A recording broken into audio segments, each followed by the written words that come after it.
joining me once again, my most popular and widely viewed guest. Thank you. Delighted to have you back. Delighted to be chatting again. A lot has happened since we last spoke.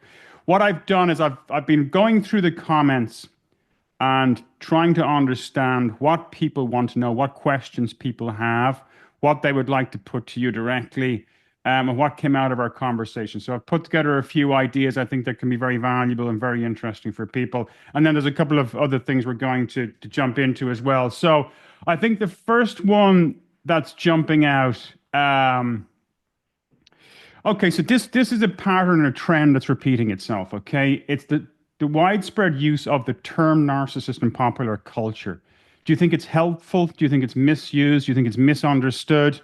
What do you think is happening there? Well, there's, of course, narcissism as a clinical entity. And the word narcissist within the clinical realm, within the circles of psychology, among clinicians and among therapists, this word, the use of this word should be limited to people diagnosed with narcissistic personality disorder. But popular culture borrows terms not only from psychology. You have, for example, the concept of energy. Energy is in physics, You're not supposed to use energy outside physics. It's a well-defined physical quantity. And yet we use the word energy, and we all understand what it means when it is used outside the confines of, or outside the boundaries of physics. And so we borrow terms, we borrow phrases, we borrow coinages, we borrow neologisms, we borrow from multiple disciplines. And I have no problem with the fact that people borrow the word narcissist and that it has a different meaning in popular culture than it does in clinical psychology. I have no problem with that. The problem I have is when people pretend to be clinical psychologists when they're actually laymen or not experts on narcissism. And so they misuse the word narcissism, and they pretend that their speech amounts to clinical rigor or their speech is actually scientific. So you see people using the word narcissist as a pejorative label or as a curse word or as a description of a personality, and then pretending that they've actually made a diagnosis. They say, Donald Trump is a narcissist. And I'm not saying this because he's obnoxious and loathsome, which he is, but I'm saying this because I know how to diagnose narcissists. And I know how to diagnose narcissists because my mother was a narcissist. End of story. I don't need to study. I don't need to learn. I don't need to peruse research. I don't need to keep up on recent experiments and so on. All I need to do is, based on anecdotal evidence, my mother, I am now in the position to diagnose people, and here I am diagnosing Trump as a narcissist. So it's legitimate to say that Donald Trump is narcissistic, or even that Donald Trump is a narcissist, if you make clear that this is not a diagnostic observation, but it's just a figure of speech to describe someone whose behavior is, as I said, obnoxious, is exploitative, is disempathic, is envious, is hypervigilant, hypersensitive, and so on and so forth. Just don't pretend that when you use the word narcissist, you are being a clinical psychologist, because you're not. Yeah, very interesting. I think it's very important for people not to leave the diagnoses to the experts and to the medically trained, to the clinicians. Okay, how do societal values you posted a video recently, the fascinating video that I wanted to touch on and bring up here, I think it correlates with the rise of people like Donald Trump. How does societal values such as individualism and fame contribute to the rise of narcissistic traits? Why are narcissists the best actors? Why are they thespians? Why are they gravitating towards the performance professions? And is society fueling it? Yeah. Narcissists are forced into acting, lifelong acting, because there is a massive gap, a discrepancy between what we call implicit self-esteem and explicit self-esteem.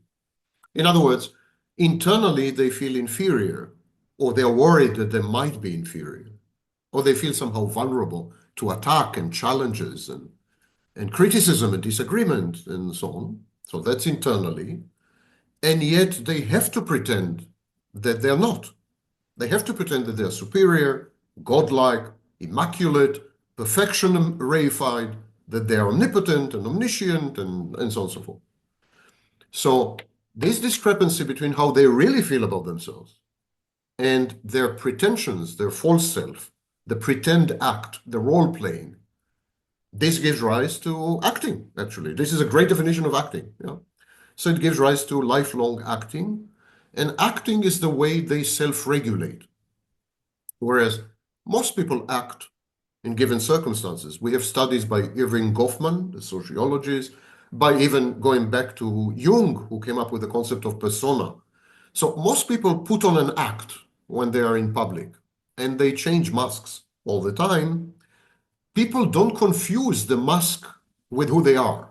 There's no confusion, boundary confusion, between fantasy and reality, between acting and essence. Whereas with a narcissist, there is. The narcissist is nothing but the mask. The narcissist is not someone who puts on a mask. The narcissist is the mask. There's nothing else there.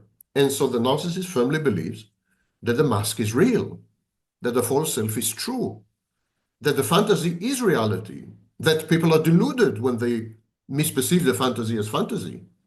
He tries to coerce people into his worldview.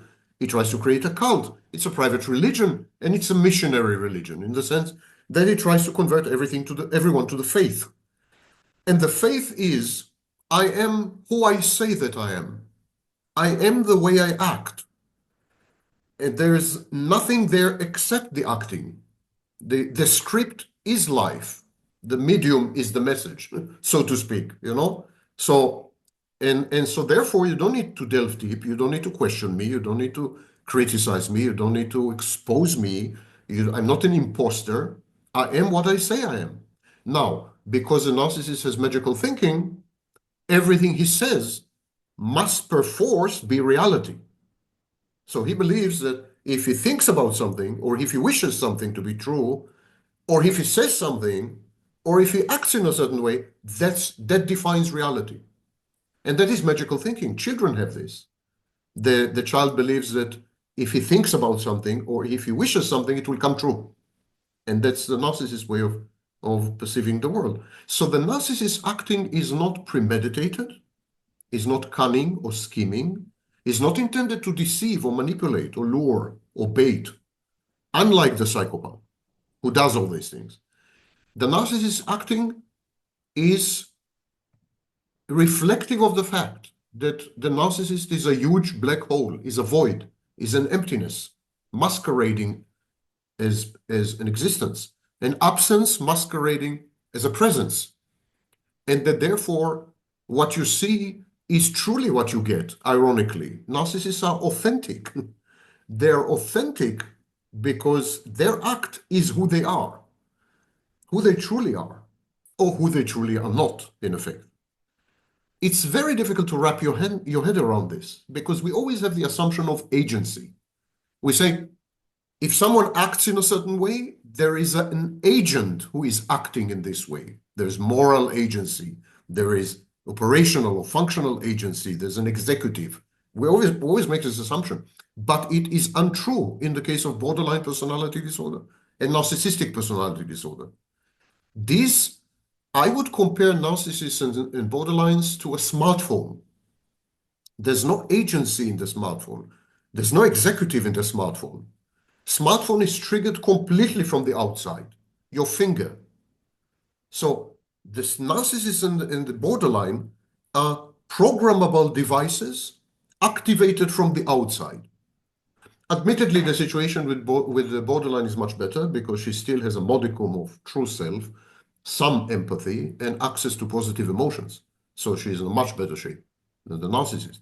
The narcissist is far gone, absolutely far gone. It's an apparition. It's a mirage. It's a fata morgana. When I've been watching and listening to your work, it does make me a little bit doubtful, skeptical, or at least unsure if there is ever really a long-term cure or way of solving what can be linked back to childhood, right? So the development of narcissism, and you've spoken about it before, it probably is starting in some kind of childhood trauma. Would it be correct to assume that? And how difficult is it to move out of that narcissistic behavior, that clinical narcissistic behavior? That's typical Irish. That's a twofer, two questions Yeah, in one. yeah. It's like the Jews, we're the same. Yeah, If we can get away with it, we combine. yeah, So, the first question, is it curable? And the second question, what is the etiology? What is the cause yeah, system of narcissism? I'll start with the first one because it's the easiest one. The answer is no. It's not curable, it's not healable, it's not even treatable. You can modify certain behaviors of narcissists, the abrasive and antisocial behaviors, because you can demonstrate to the narcissist that they are counterproductive in the pursuit of self-enhancement and self-aggrandizing, and you can challenge the narcissist's grandiosity to transform himself. And then meeting the challenge, there's behavior modification. So this can be accomplished. It's short term. It's a repeat rinse cycle. You have to rinse the narcissist time and again. But it could be maintained. Could be maintained with some maintenance therapy sessions or pressure by the intimate partner or the environment. The behaviors of narcissists are modifiable. However, the core is untouchable. That's not Samvaknin. That's the Diagnostic and Statistical Manual. Diagnostic and Statistical Manual opens the section about personality disorder by saying that personality disorders are all pervasive. In other words, in the case of personality disorders, and definitely in the case of narcissism, there is no distinction between the patient and his or her disorder. I know it's politically incorrect to say this. You should never say that someone is a narcissist. You should say that they suffer from narcissistic personality disorder. First of all, they don't suffer. And second thing, the disorder is the person. In this case, that's why it's called personality disorder. Hello, wake up, personality disorder. So the whole personality is disordered. The whole person is affected. So if you take away the narcissistic personality disorder, you take away the person. There's no way to cure it or heal it. As to the etiology or pathogenesis of pathological narcissism, it stands to reason. It stands to great reason that there is a genetic predisposition, that there is a hereditary component. We know, for example, that twins are exposed to the same environment and the same treatment by parents and so on and so forth. One of them becomes a narcissist, the other one is a social activist. So, which I'm not quite sure what's the difference, but okay. You know what I mean? One of them becomes a narcissist, the other doesn't. So there are strong indications that there is a genetic component. Unfortunately, at this stage, there are no rigorous, conclusive, convincing studies that identify a gene or an array of genes or an expressed gene, epigenetically or otherwise, that can be somehow linked to pathological narcissism. And I think the reason is that pathological narcissism is ill-defined to start with. So it's very difficult to link it to anything. Similarly, it stands to reason that the brains of people with narcissistic personality disorder are different to the brains of so-called healthy, normal people. We know that the brains of psychopaths are very different. The brains of people with borderline are different. And we know that in both psychopathy and borderline personality disorder, there's a very strong genetic hereditary component. And we know that these are members of the same family, like narcissistic personality disorder. So narcissism cannot be the only outlier or the only exception. And yet there are no studies to substantiate anything I've just said. These are pure speculations, reasonable speculation, very likely, but speculations. What we do know for sure, and that has been substantiated over the past whopping 130 years, I'm sorry. So what we do know for sure, that there is an intimate, extremely high correlation between adverse childhood experiences and the emergence of pathological narcissism in some people, which is why I believe it's genetic. Yeah? But while not everyone exposed to abuse in early childhood becomes a narcissist, every narcissist has been exposed to abuse in early childhood. What do I mean when I say abuse, and why the big confusion? Many things that don't, many behaviors that don't appear to be abusive are actually highly abusive. So, for example, when you spoil the child, when you pamper the child, when you idolize and pedestalize the child, that's abusive. Because by being overprotective, you are denying the child access to reality. Reality pushes back. Reality is harsh. Reality teaches you lessons when you make a mistake or when you're being malevolent. Reality is the foundation of personal growth and development through loss. And so when you deny the child access, when you falsify reality, when you tell the child you can do no wrong, you're perfect, everyone else is guilty, you're a genius when the child is not, when it's falsifying reality. When you're falsifying reality, that's abuse. People who spoil and are overprotective are abusive. Similarly, people who instrumentalize the child. You will realize my unfulfilled fantasies and dreams that I was unable to because I had you. You're guilty. Because I had you, I didn't become an actress. That's my mother. So in such a case, it's also abuse. People who parentify the child, treat the child as a spouse, or treat the child as a parent. That's abuse. So abuse is multifarious, it's multifaceted. It's not only beating someone up or penetrating someone, or, yeah, that's abusive, of course. But it can be surreptitious, it could be pernicious, insidious, could be subtle, often is actually. And when we go really, really deep into the personal histories of people with narcissistic personality disorder, invariably such abuse comes up. So initially, the narcissist would tell you, my mother was a saint. She was a Madonna. My father was a POS, but my mother was a wonderful woman. And then you go deep. And you see that this wonderful woman wouldn't let the child out of her sight, wouldn't allow the child to separate, to become an individual, to set boundaries, guilt trip the child, emotionally blackmail the child. There was ambient incest. I mean, the horrors that emerge when you analyze the Madonna saintly type of mother.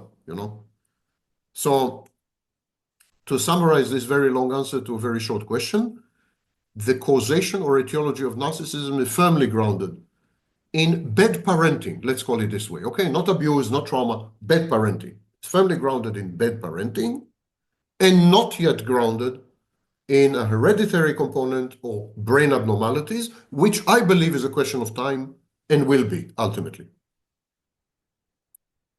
So that's obviously the research. In your view, do you think there's enough research done on that side of things in terms of brain functioning, cognitive functioning, and the link between cognitive and hereditary narcissism? It's Or is there more to do? It's starting. I mean, because narcissism has become a buzzword and a catchphrase, and narcissism became an organizing principle. People make sense of the world. People make sense of politics, for example, using narcissism.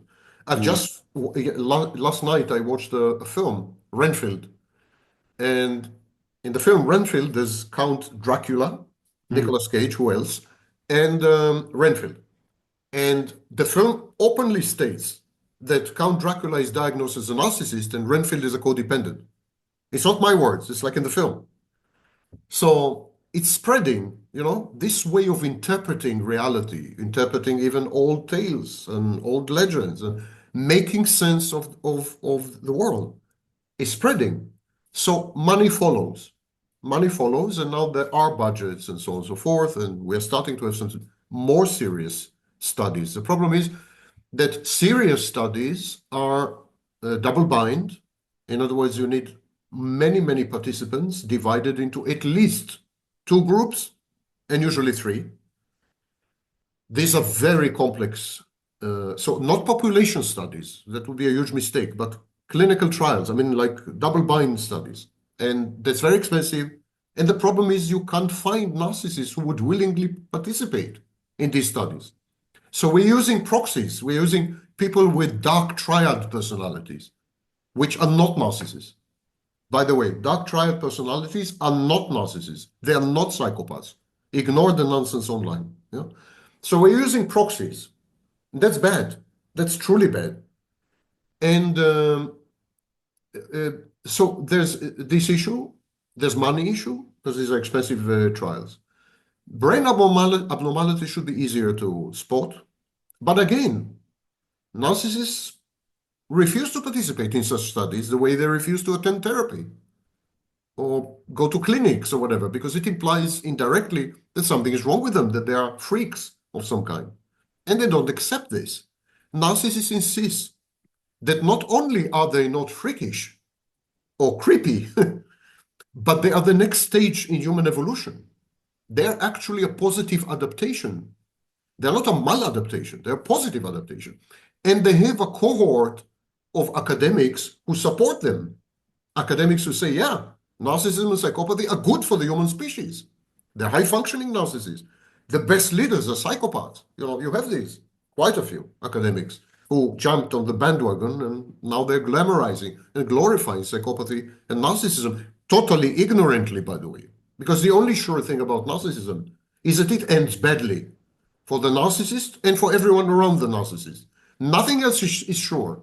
Not even the way the narcissist will behave. Narcissists are much less predictable than people think. But what is predictable, 100% of the time, not 99, 100, it's going to end really, really badly. So I think it's an ignorant claim to say that narcissists and psychopaths could be of use to the human species. Temporary use, short-term use, catalysts, accelerators, yeah, true. Sometimes you have to make very tough decisions to, for example, kill 300 civilians just to get rid of a single commander, terrorist commander. Psychopathic narcissists would be useful in such a situation, would not hesitate. But otherwise, I can't see the utility of these clear mental illnesses with brains.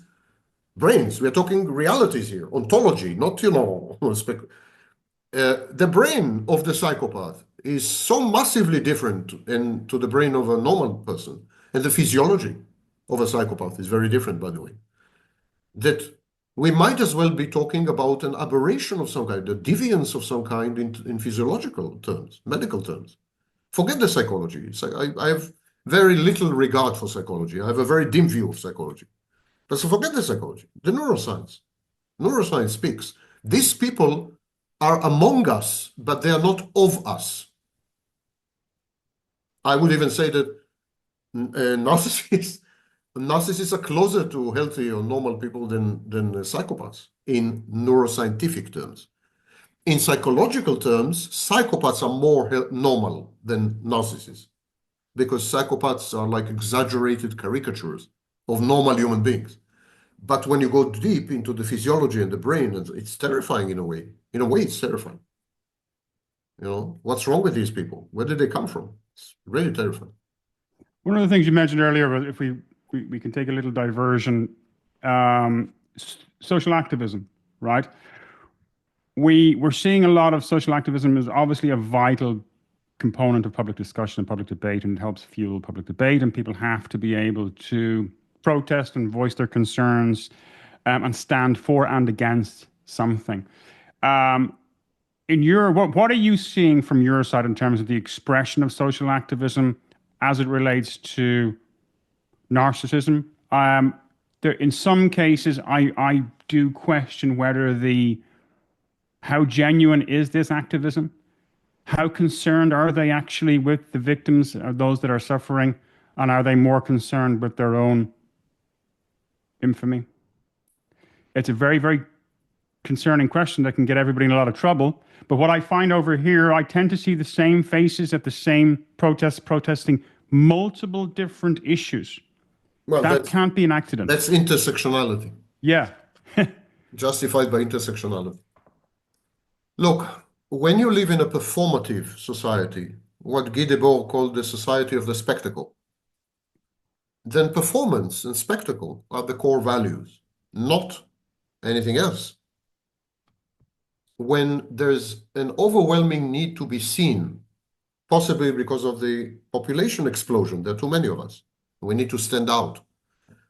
So when there's an overwhelming need to be seen, and when people are judged by appearances and looks, by virtue signaling, by performance, so then of course the emphasis would be on that. There's no denying that performance and spectacle could be useful, could be leveraged to obtain commendable goals, social goals, and demonstrative acts. Performative acts could yield very positive results in the public sphere. And in many ways, a lot of politics is performance. The opening of the Houses of Congress or the inauguration of the president, that's a performance. It's a theater play, in the United States. It's much worse in the United Kingdom, mind you. It's all performance, visible performance with gowns and wigs. Ceremonies And knocking on the parliament door and I don't know what other bullshit, cumulative trash from previous centuries. But so performance is a critical part of signaling, and signaling is a critical part of inducing change, of transformation. And therefore, I'm not saying that performance in and by itself is bad.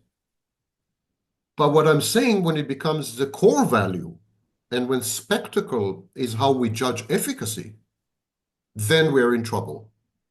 Because at some point, performance and spectacle become the overriding priorities, regardless of the attached content.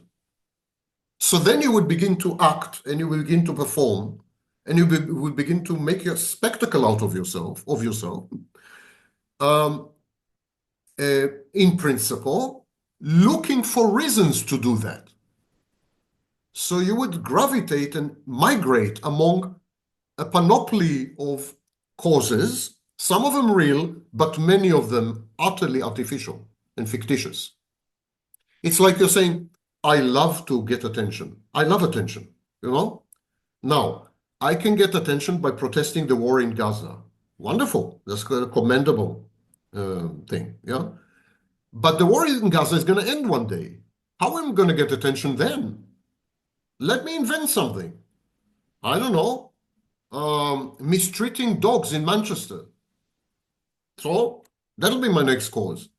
And then I'm going to invent causes which have nothing to do with reality. I'm going to lie, simply lie, and deceive, just in order to keep the flow of attention regular and guaranteed, and just in order to make a spectacle of myself and be noticed and continue to perform, because that's the only way I know how to be seen and noticed. And being seen and noticed makes me feel much more alive. So it's about feeling alive. It's exciting. It's thrilling.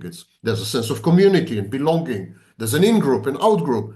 There is a legitimized channeling of aggression. I can be aggressive now. It's okay. It's legitimate. It's fun, So studies in the past 4 years, starting with the studies of Gabay in Israel, of all places, 4 studies conducted by Gabay and her allies, and then in Taiwan, and then in British Columbia, and then all over the world, have demonstrated conclusively that social justice movements, activist movements, have been infiltrated to the core, especially on the leadership level, by narcissists and psychopaths. And that they all devolved into total virtue signaling that has nothing to do with any true commitment to the values that they espouse or to the causes that they support. These are incidental. These happen to be there. And so that's why when I see students protesting the Gaza war, they don't know where Gaza is. They don't know where Israel is. They don't know anything about history. That's not the way to become a social activist. Not the way. In the 1960s, and I've been fortunate enough to be alive then, in the 1960s, we had the civil rights movement in the United States. These were people, even Malcolm X, even this kind of people, militants. These were people who knew everything there was to know about the history, the ethnography, the literature of the Black people in the United States. Everything. They had depth. They had depth. The people who are protesting the Gaza war, they are cartoons. They're bloody cartoons. They have no idea what they're talking about. They spew pre-programmed coding in the form of slogans. They signal virtue to the camera and to their peers. You could see them protesting and then stopping and taking a mental selfie. Mental selfie. Here I am protesting against the war in Gaza. How do I look? Is my hair okay? You know, this kind of thing. It's repulsive in the extreme. It's disgusting. It's puke-inducing. That's what I think about these people, about these students who are protesting the war in Gaza. And unfortunately, I am unable to find a single social justice or activist movement nowadays, that includes Me Too, that has any merit beyond the spectacle and beyond the performative value of. So you see escalation.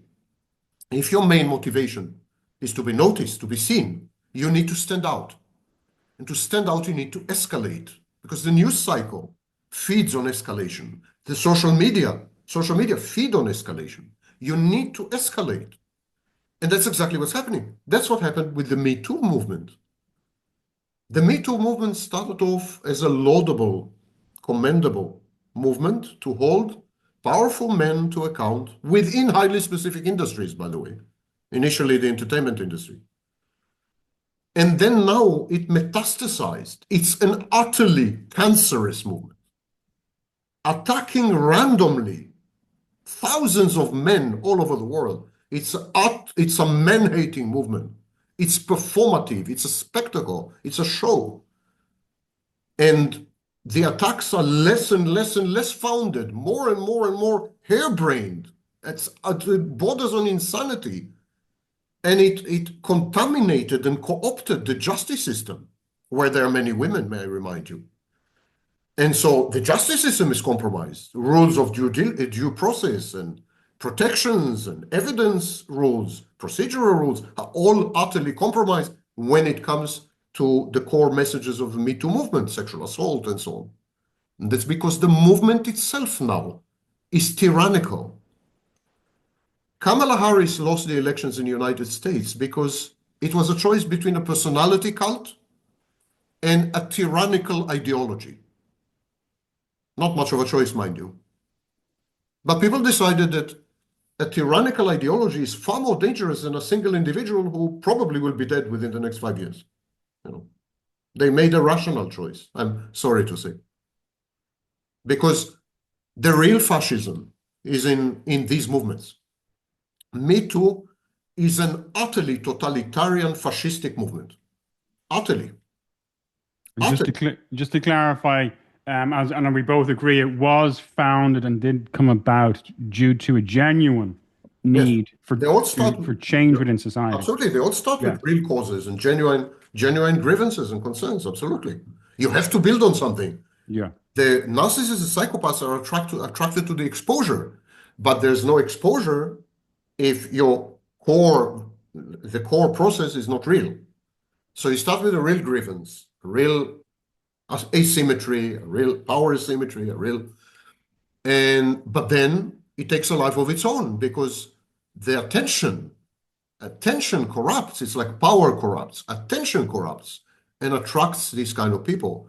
And then it metastasizes and gets totally out of control. It becomes a persecutory movement,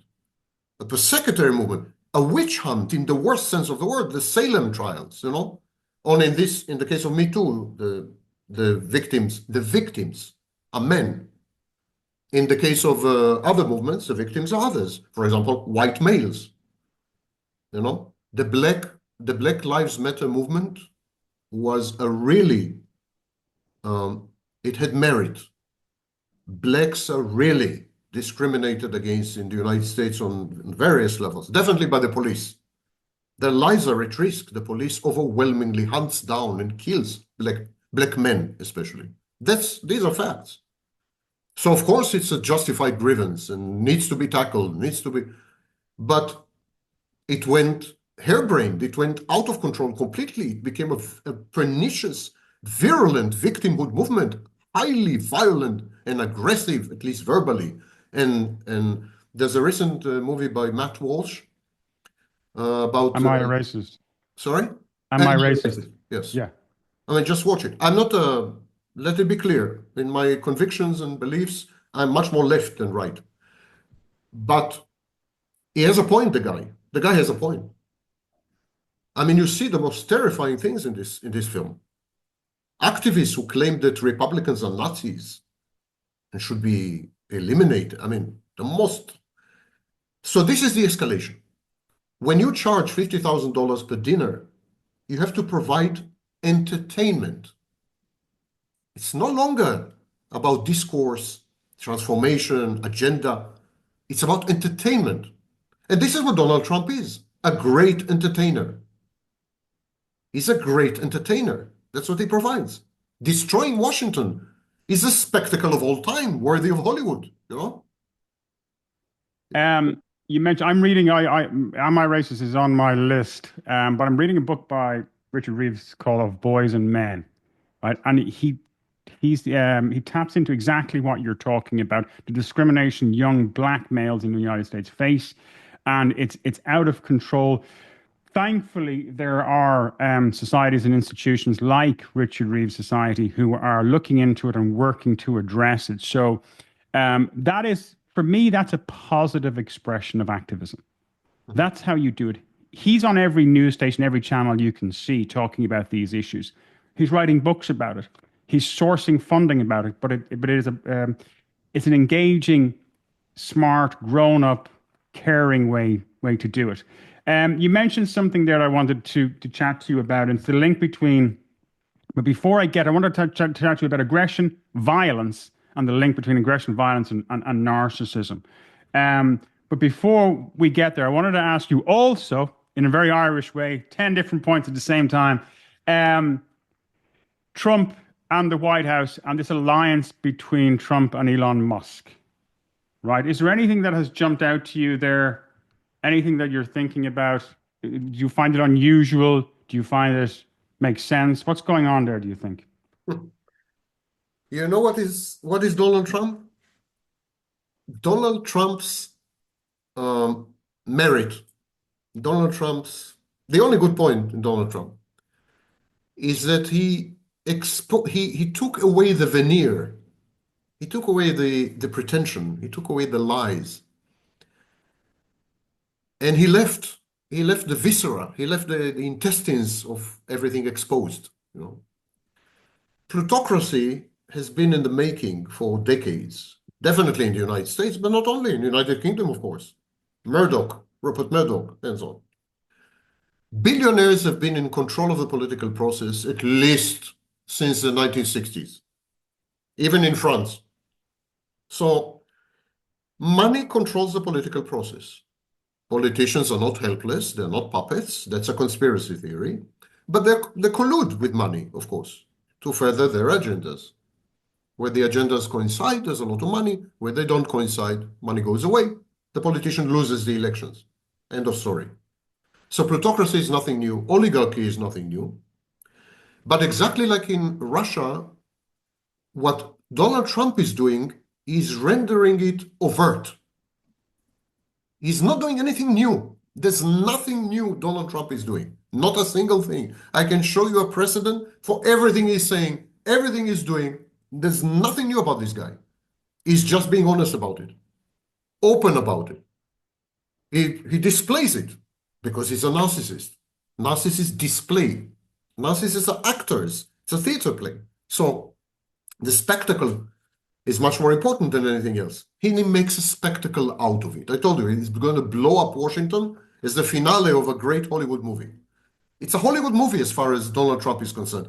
To this very moment, he wakes up in the morning and says, is it really happening, all this? This is incredible. It looks like a movie, you know, I don't believe I'm there. So, whereas Hillary Clinton collaborated with billionaires like Donald Musk, including Elon Musk, including Elon Musk. But she did it secretly. Discreetly, yeah. She got donations from Harvey Weinstein secretly. She got donations from Elon Musk secretly. One of the greatest supporters of Kamala Harris in California was Elon Musk. So Kamala Harris enjoyed the benefit of Elon Musk's fortune. Where was she? Did she denounce him at any stage? Did she criticize him at any stage? Of course not. It was beneficial. The biggest money machine in the history of Washington was Bill and Hillary Clinton, not Donald Trump. So it's just in the open now. That's all. That's the only difference. And one could even argue that that's a great civil act. That is a good thing that's happening. Had Donald Trump not, had he not had narcissism, had he not been focused on self-aggrandizement, had he not been vengeful, had he not been hypervigilant, had he not been paranoid, had he not have, if he didn't have this narcissism capsule, then all in all, he's a positive figure. He's a positive figure for change. He's a change agent.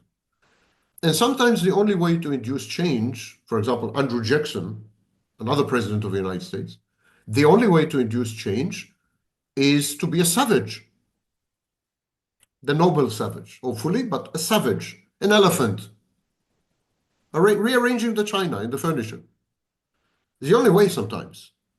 The bureaucracy in Washington has become so domineering and so overwhelming and so complicated and so that you need a Damocles sword.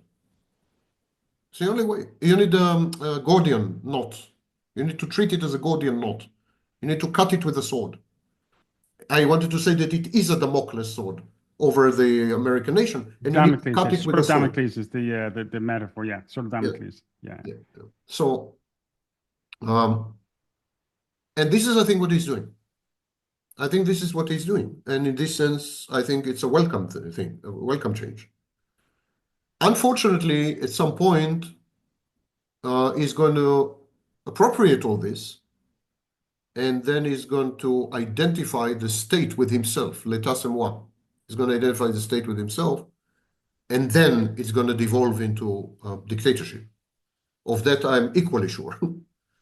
So it's going to start as a cleaning of the Augean stables, a Herculean task of cleaning the stables, but it's going to end up much closer to Nazi Germany, I think, or to at least to Imperial Rome, something like that. And that's the unfortunate. Chilling prediction of the future. 40 in the United States. Let me step back and give you a little analogy that you probably are aware of and are probably curious about and know of yourself. Anytime I do anything on narcissism, my female viewership quadruples. Right? Anytime I do a video with you on narcissism, it got 90%. Right? Fascinating. I believe that the subject, I think, anecdotally, it's tapping into women's anxieties about men. And they're very curious and they want to understand. And they're associating narcissistic traits with men. But another interesting thing happened in the recent election that's correlated. 46% of women in the United States voted for Donald Trump, 52% of white women. When anybody who's looking at Trump, like him or loathe him, can diagnose, can see that there are obviously narcissistic traits without having the expertise to diagnose it. What is going on? What is the attraction? Why would so many women, in your view, be attracted to the narcissistic or to be curious about the narcissistic or to put aside his narcissistic tendencies and put a tick in that box? The recent election in the United States, presidential election, has been a true case of intersectionality. The first true case of intersectionality, ironically. You had a clash between the uneducated and the educated. Above all, it was a gender war. More men supported Trump, more women supported Kamala Harris. It was a gender war. A manifestation of a gender war that is coming. It was a clash between gown and town, universities and city and non-educated people, so gown and town. It was a clash between rural and urban. It was a clash between South and North. not a very good analogy because California is basically in the south, but you know what I mean. Or coastal and hinterland. Yeah, coastal and so many clashes intersected. And at the intersection stood a man who made bold and clear choices. And that was Donald Trump, not Kamala Harris. Kamala Harris prevaricated, she committed and not committed, she was fudgy. She was not, but the only person who made a clear commitment to a set of values was actually Donald Trump. That is the only thing he provided to the electorate, certainty. Now, numerous studies show that people prefer certainty even if it's bad. So, for example, people assign different weights to losses and to gains, and they're much more leery of losses than they aspire to gain. So, losses have a much bigger weight than gain. So, if someone comes along and says, I'm going to be a dictator, I'm going to be a fascist, I'm going to destroy your livelihood, I'm going to increase the prices of products, ironically, people are going to vote for him. Why? Because it's clear where he stands. The next 4 years are going to be anything but they're going to be certain. I can predict the next 4 years. You can predict the next 4 years. All of us can predict the next 4 years, and we'll be wrong about 10% of the time. I can't say this about Kamala Harris or even Joe Biden. So people chose certainty. What is this certainty? Donald Trump is going to reverse the accomplishments of women. Started already with Roe versus Wade, but it's going to go much further. He appointed 4 people who've been charged of sexual assault by the Me Too movement, basically. He appointed 4 of them to the cabinet. 1 failed, 3 are on their way. So his message is clear. Forget the Me Too bullshit. Forget everything you think you have earned. I'm going to take it away from you because in my eyes, you're no longer women. What you have become is competitive men. And I'm very competitive by nature. I'm going to compete with you. I'm going to vanquish you. That's his message. Women are no longer women, they're men. And as men, they deserve to be vanquished. That's message number 1. Message number 2, white men are superior to all other demographic groups, but they can share values with other groups who are non-white. So it was more about class and more about values than about skin color, but the hierarchy is clear. The values emanate from white men. The values of the white men can be shared by blacks and Hispanics, but they're still the values of the white men. In short, internal colonialism, internalized colonialism, basically.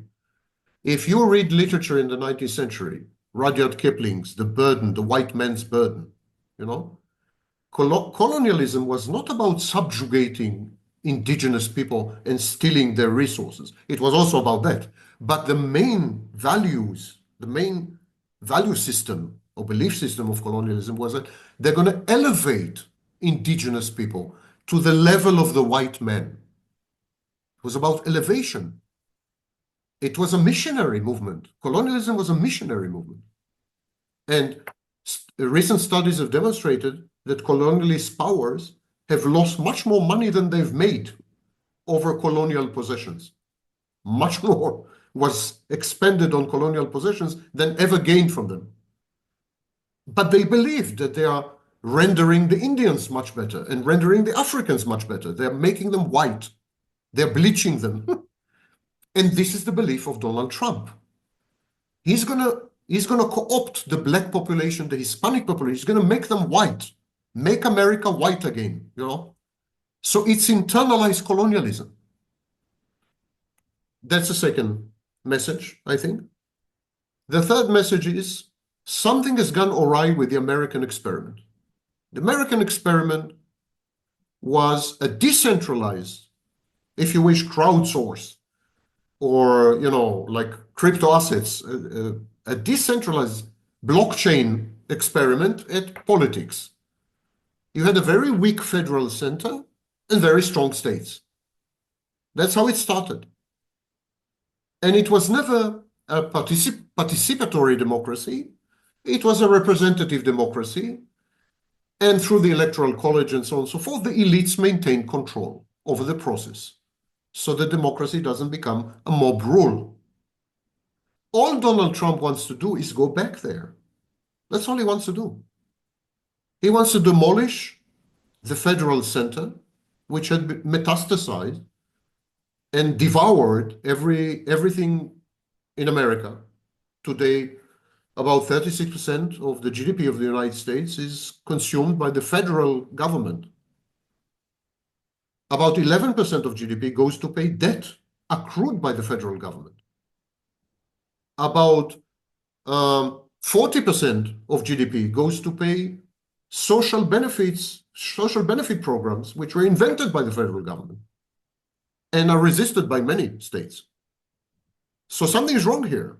There's been a takeover, a hostile takeover by an entity which was designed initially to be extremely weak and dependent on the states. I don't know if you know, but the Constitution of the United States does not allow for a permanent army.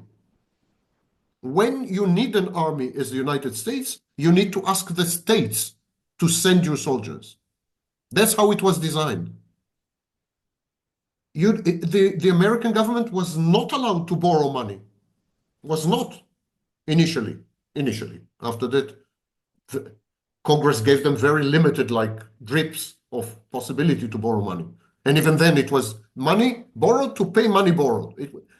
The federal government, until the Civil War, was nothing. Nothing. It consumed about 2% of GDP. It was Lincoln who created the modern federal state. And how did he do it? By becoming a dictator. He was a dictator. Booth was right when he shot him. He was a dictator. Habeas corpus was suspended during Lincoln's tenure, and all free media were closed down. Fact. You don't have to trust me. Go check it out for yourself.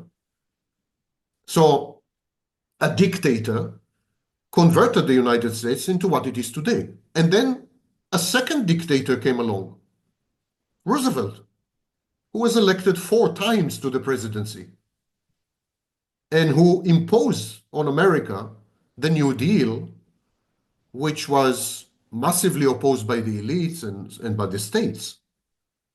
So there were 2 authoritarian cycles in American history, and they expanded. These authoritarian figures expanded the federal state because that's what authoritarians do. They want to control a big state machinery. And Donald Trump wants to reverse all this. Donald Trump is as dumb as they come.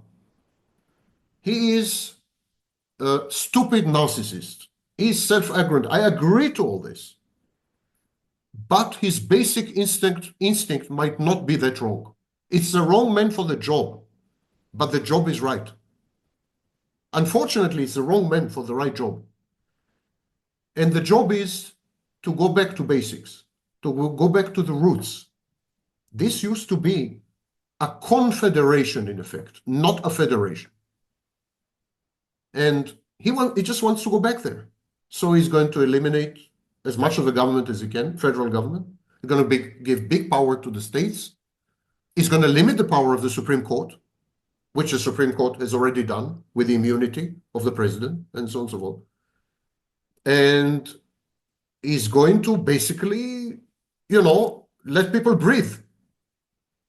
The left, progressives, liberals, Democrats, call them what you want, they become tyrannical, ideologically tyrannical.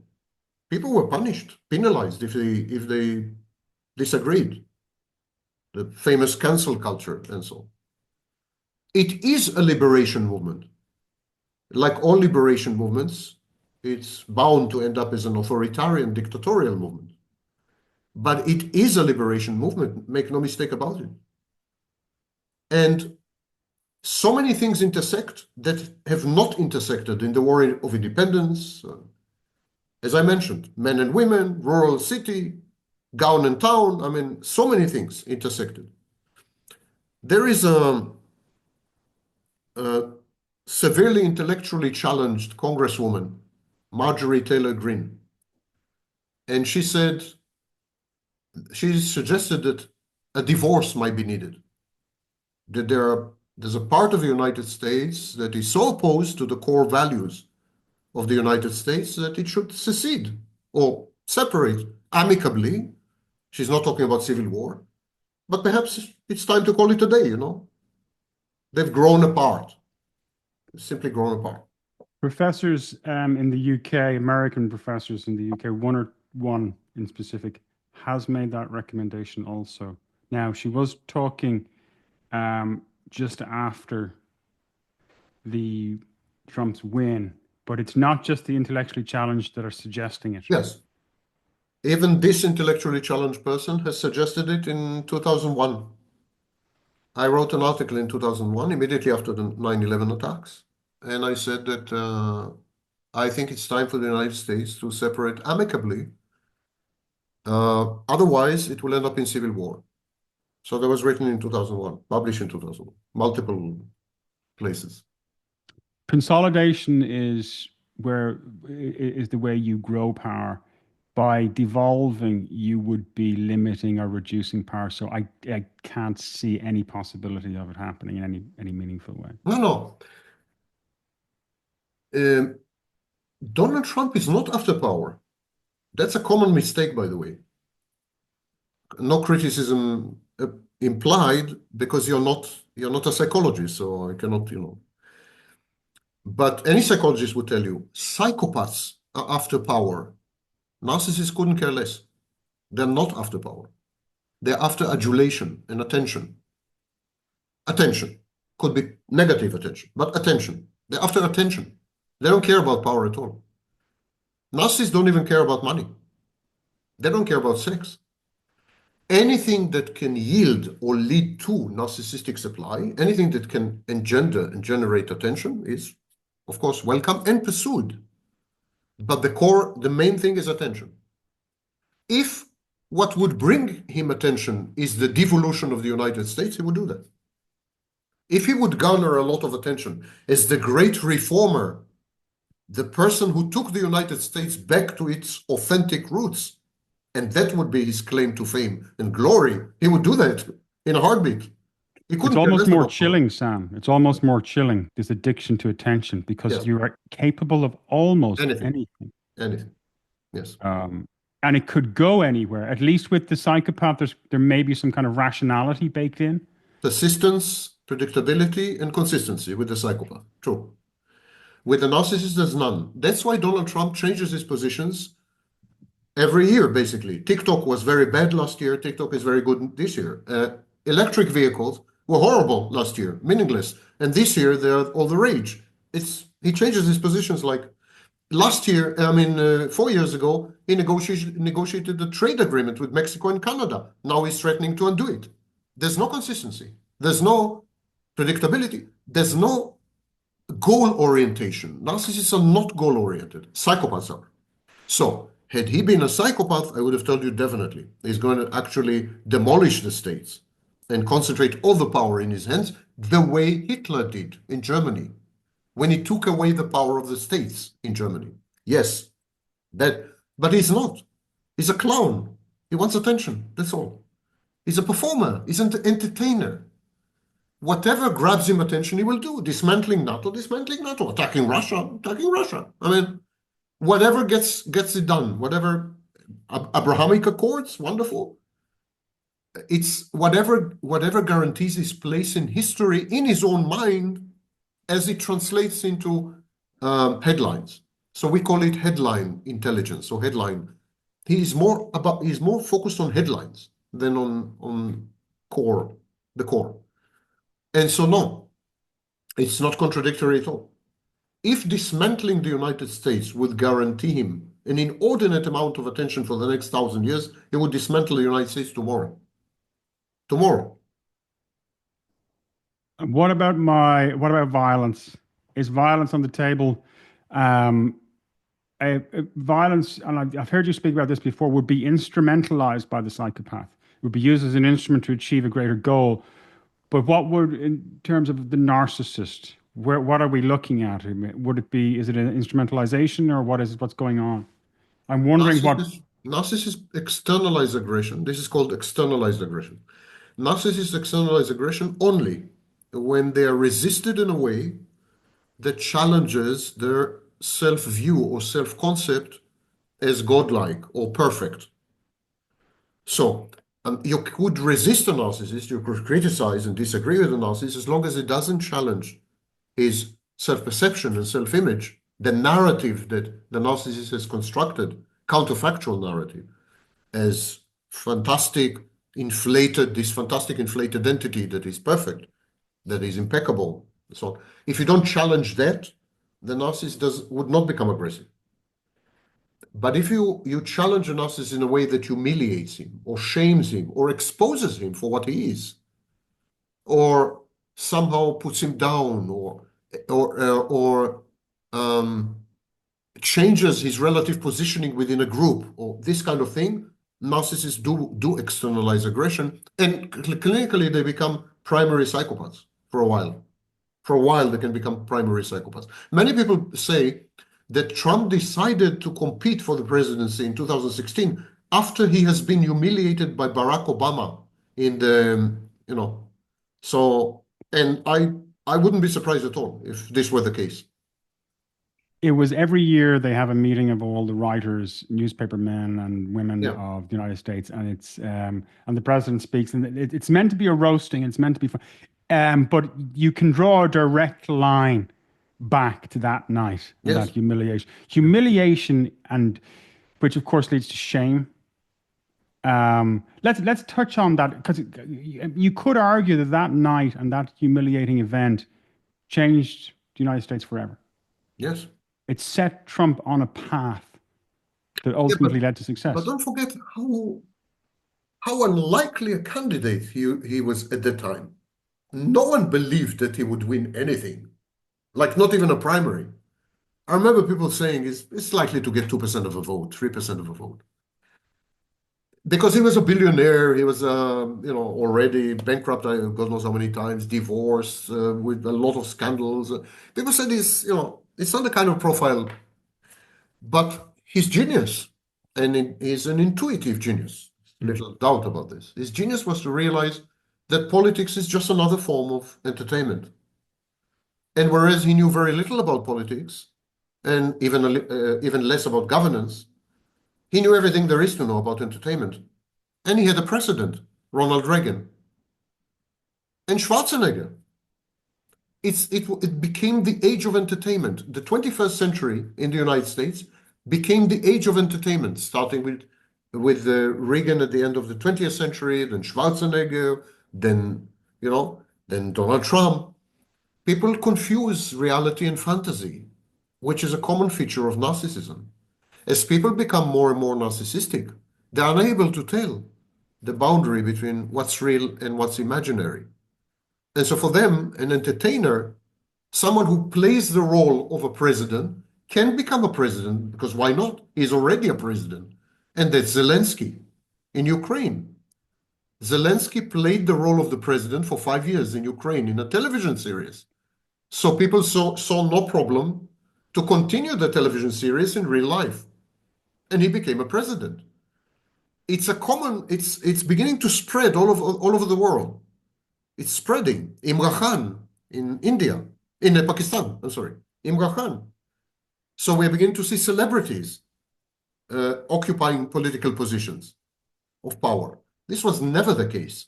Until the end of the 20th century, this has never happened before. You had a class of professional politicians. You had a civil service, which was independent of the politicians, and the class of professional politicians trained to be politicians. And they usually came from dynasties of politicians. They had a very deep background of being a politician, statesmanship, and we don't have this today. Today, anyone and his dog, if he's a celebrity, can become a politician, can run for office and win, because people can't tell the difference anymore between online and offline, television and reality, and they're totally in a state of fantasy, and we call this situation in psychology impaired reality testing. People are very confused and disoriented about reality. They don't know anything anymore what's real. I think as well with the celebrity, and Imran Khan was a very famous cricketer. He was able to demonstrate skill at a global level. But in psychology, they also talk about the familiarity bias, right? So when you get to know somebody, the celebrity, over an extended period of time, like Arnold Schwarzenegger, and you have a choice between somebody you know really, really well, you've known for 30 years, and somebody you don't know, you're kind of, and you touched on it earlier when you spoke about the fact that we like certainty, we don't like ambiguity, Yeah, right? but So you with don't the, know the celebrity. mm, You don't well, really you, know. yeah, mm, What you know is the fantasy of the celebrity, and you confuse it with reality. There's another thing known as the halo effect. halo effect, If yeah. you're halo effect, a halo, yeah. If you're good at one thing, then you're good at everything. So Yes, if you're a good cricketer, you're also a good politician. If you're a good politician, you're a good scientist, so you can advise people about COVID vaccines, you know. If you're a good environmental lawyer, you can be a good Secretary of Health, like Robert Kennedy, the current guy. So there's the halo effect, and that means that if you're good at something, you're good at everything. And similarly, today people uh, they're good at searching, so they think they're good at everything. They're good at surfing the internet, so they think they're good at everything. So people claim expertise in physics and history and psychology because they can search Wikipedia. They're very good at searching Wikipedia. So that's a halo effect. I'm good at searching Wikipedia. That makes me good at everything. And technology created a situation where everyone is good at something. You know, this is also a very new phenomenon in human history. In human history, there were always two classes. People who were very good at specific things like painting or sculpting or metal smithing or whatever it was. They were very good at this. They were apprentices. They were organizing guilds, professional guilds. So they were experts. They were very good at something. And all the others who were good at essentially nothing. Essentially nothing. So either you were good at something or good at nothing. Today, because of technology, everyone is good at something. The first time that people claim to be good, claim to be able, claim to possess skills, it's something. Not a single human being nowadays um, is able to say, I'm not good at anything. Because you know how to search Wikipedia, you're good at something. You know how to surf, you know how to work Microsoft Word, you're good at something. I like the idea of the polymath. I like the idea of the transferable skill set. So I can accept a little bit of that, but I totally agree with you. Yeah, I mean, to the idea of the dilettante is somebody who kind of knows a little bit about something. Um, we jokingly refer to it over here as the midwit, right? Yeah, midway. Somebody of middling intelligence Yeah. who knows a little bit about a subject and then portrays himself as an expert. And I mean, the importance of the academy, the importance of guilds, the importance of putting in the 5, 6, 7 years to get your PhD, to do the work, do that intense work. I wonder, are we going to lose that with the advent of technology? Um, Yeah, is that the where we're very going? concept of there were two basic processes which guarded against dilettantism, charlatanism, and con artistry, frankly. And there were the processes of gatekeeping and intermediation. So there were gatekeepers. If you wanted to publish an article in a newspaper, there was a gatekeeper there. There's the editor. Not everyone could publish an article in a newspaper the way they can today. If you wanted to publish a book, there were multiple gatekeepers at the publishing house, and the vast majority of manuscripts never made it into book form. Today, everyone and his dog can publish books on Amazon KDP, and they do. And it's gotten even worse. You can produce a 290-page book using artificial intelligence in 27 minutes. So you got people online with thousands of titles to their name, all generated by artificial intelligence. So there are no gatekeepers anymore. The floodgates are open. The barbarians are inside. They're not at the gates. And the second process was intermediation. So you had intermediaries, and the intermediaries were highly selective membranes or highly selective filters. And if the gatekeepers failed, the intermediaries put a stop to it. So if the gatekeeper for some reason permitted the publishing of a horrible manuscript, the intermediary, which was Barnes and Noble, would not carry the book. End of story. So there were so many layers of vetting and analysis and critical thinking, and that actually everything that did come out was highly qualitative. Everything. And then we have disintermediation. The intermediaries were removed. And we have no gatekeepers. So everyone has at its fingertips the capacity to make a movie, to publish a book, to write an article, to create a website, to become an influencer, and so on and so forth. Everyone. So we have a problem of discoverability. How to discover a really good thing among the heaps and mounds and mountain ranges and tsunamis of trash. And this leads to the point where people give up. If I love books, here's a true story from my life. I have been addicted to books since age 4. And I can't live without books. I can live without people, gladly so, but I can't live without books. And in the past 2 weeks, I've been going through books, one after the other, all of them unmitigated, rancid trash. Wasted my time, infuriated me, and it's beginning to put me off books. Because there are no gatekeepers and no intermediaries, I have no idea what it is that I'm buying. Where are the book critics gone? Where are the critics? Who is listening to? In many newspapers, first of all, many newspapers disappeared.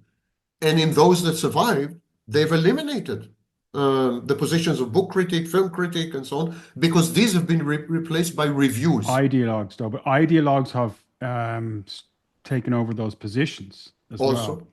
And also the review system. So today, if you want to judge whether a book is good or bad, you go online and you read the reviews. And presumably crowdsourcing, the wisdom of the crowds, had supplanted the wisdom of the gatekeepers and the intermediate. And I'm telling you, this is crap. Because I've read the reviews before I started to read the books. And both books, I will not name names. Are they fiction or non-fiction? Fiction. Both of them are very famous names. And both of them had one of them had 4 stars out of 5, and one of them had 4.3 or 4.2 out of 5. And they don't deserve 1 out of 5. It's trash, unmitigated trash. No plot, no characters, no development, nothing. Trash. Super, complete trash. No redeeming feature. So discoverability began to push people away. So they don't read anymore. They don't, they develop selectivity to the point of avoidance. People are beginning to avoid. So they're beginning to focus on the types of entertainment where they have total control and they can determine the quality. Example, video games. People are transitioning to video games or to multiplayer, multiplayer kind of, because there you have control. You can buy merchandise, you can become this avatar, that avatar. You still have control over the plot. You can write your own plot. You can kind of, You can direct the narrative. You can direct the plot and the narrative. Yes, you're in control. It's terrifying to not be in control, to be at the mercy of this tsunami of trash. It's terrifying. Yeah. I wanted to ask you something we didn't touch on before, but I think it would be useful to talk about going back to narcissism. Is a step-by-step exit strategy, a leaver's guide, a survivor's guide. So, say for example, we have somebody in a narcissistic relationship. Maybe you're working for somebody that's a tyrant, a tyrannical narcissist, or maybe you're in a relationship with a partner who is exhibiting narcissistic tendencies.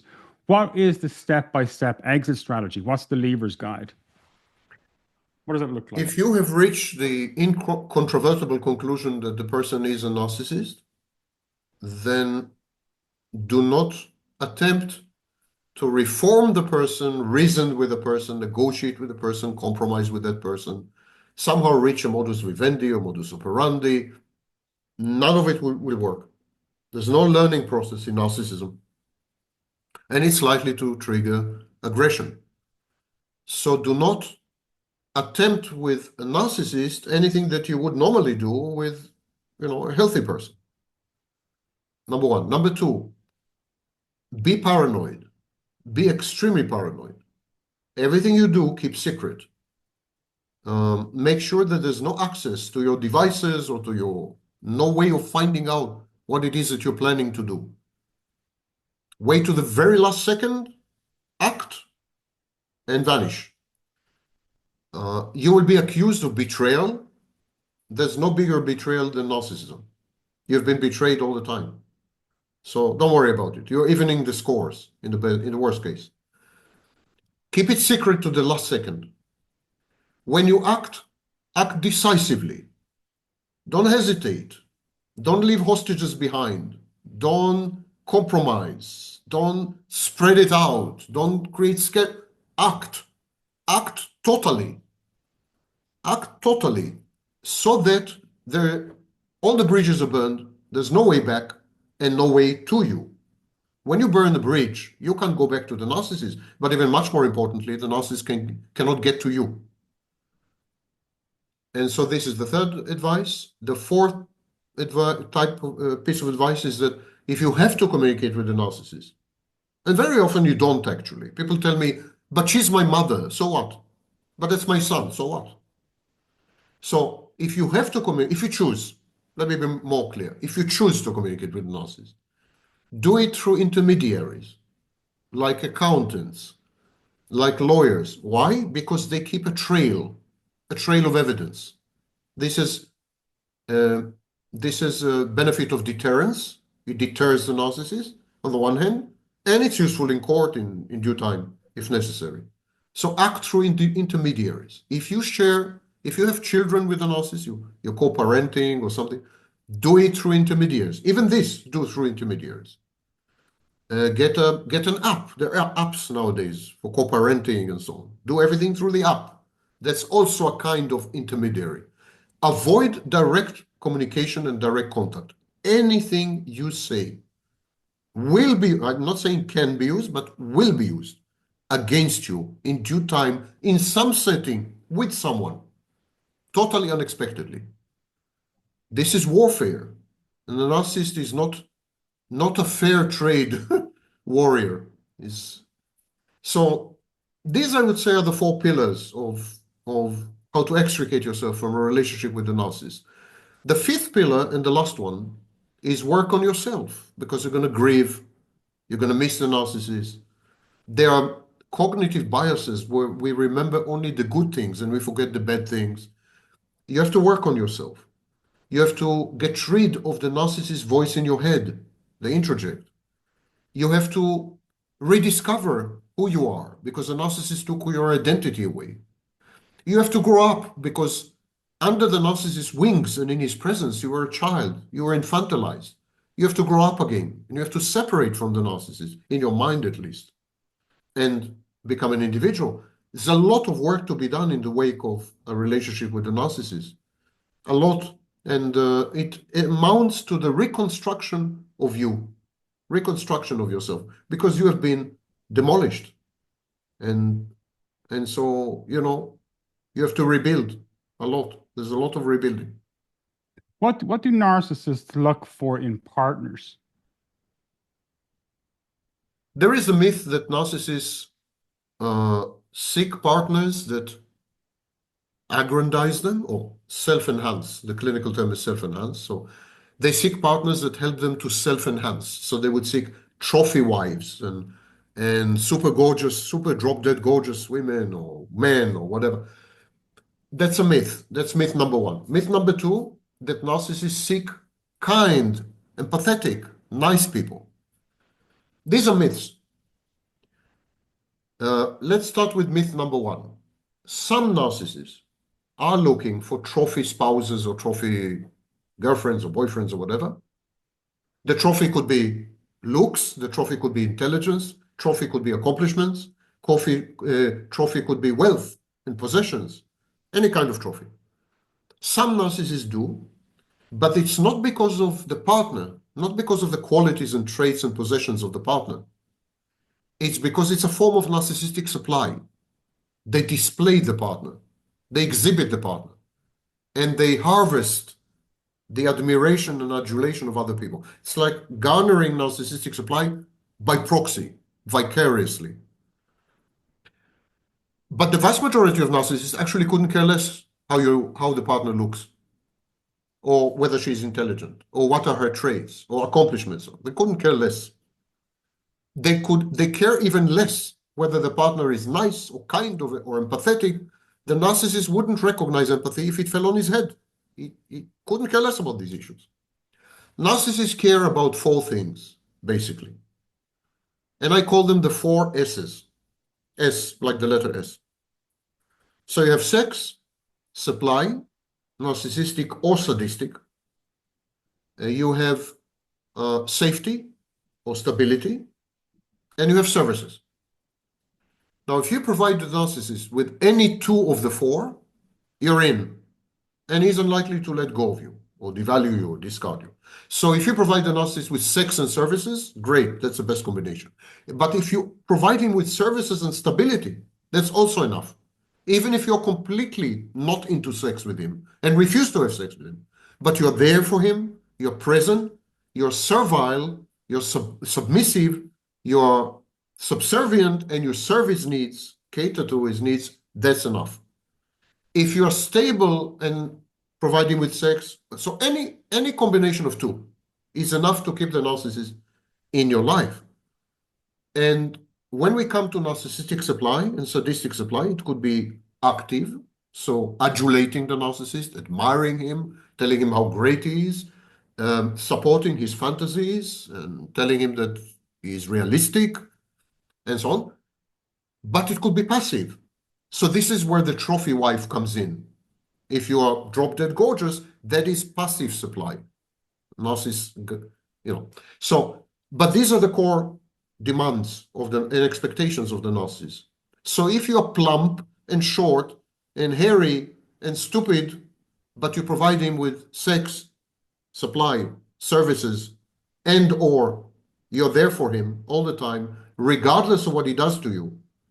So he pushes the envelope, he abuses you, he tortures you, and you're still there for him, proving to him that you love him unconditionally. Well, that's enough. Who you are does not matter. This is a lie.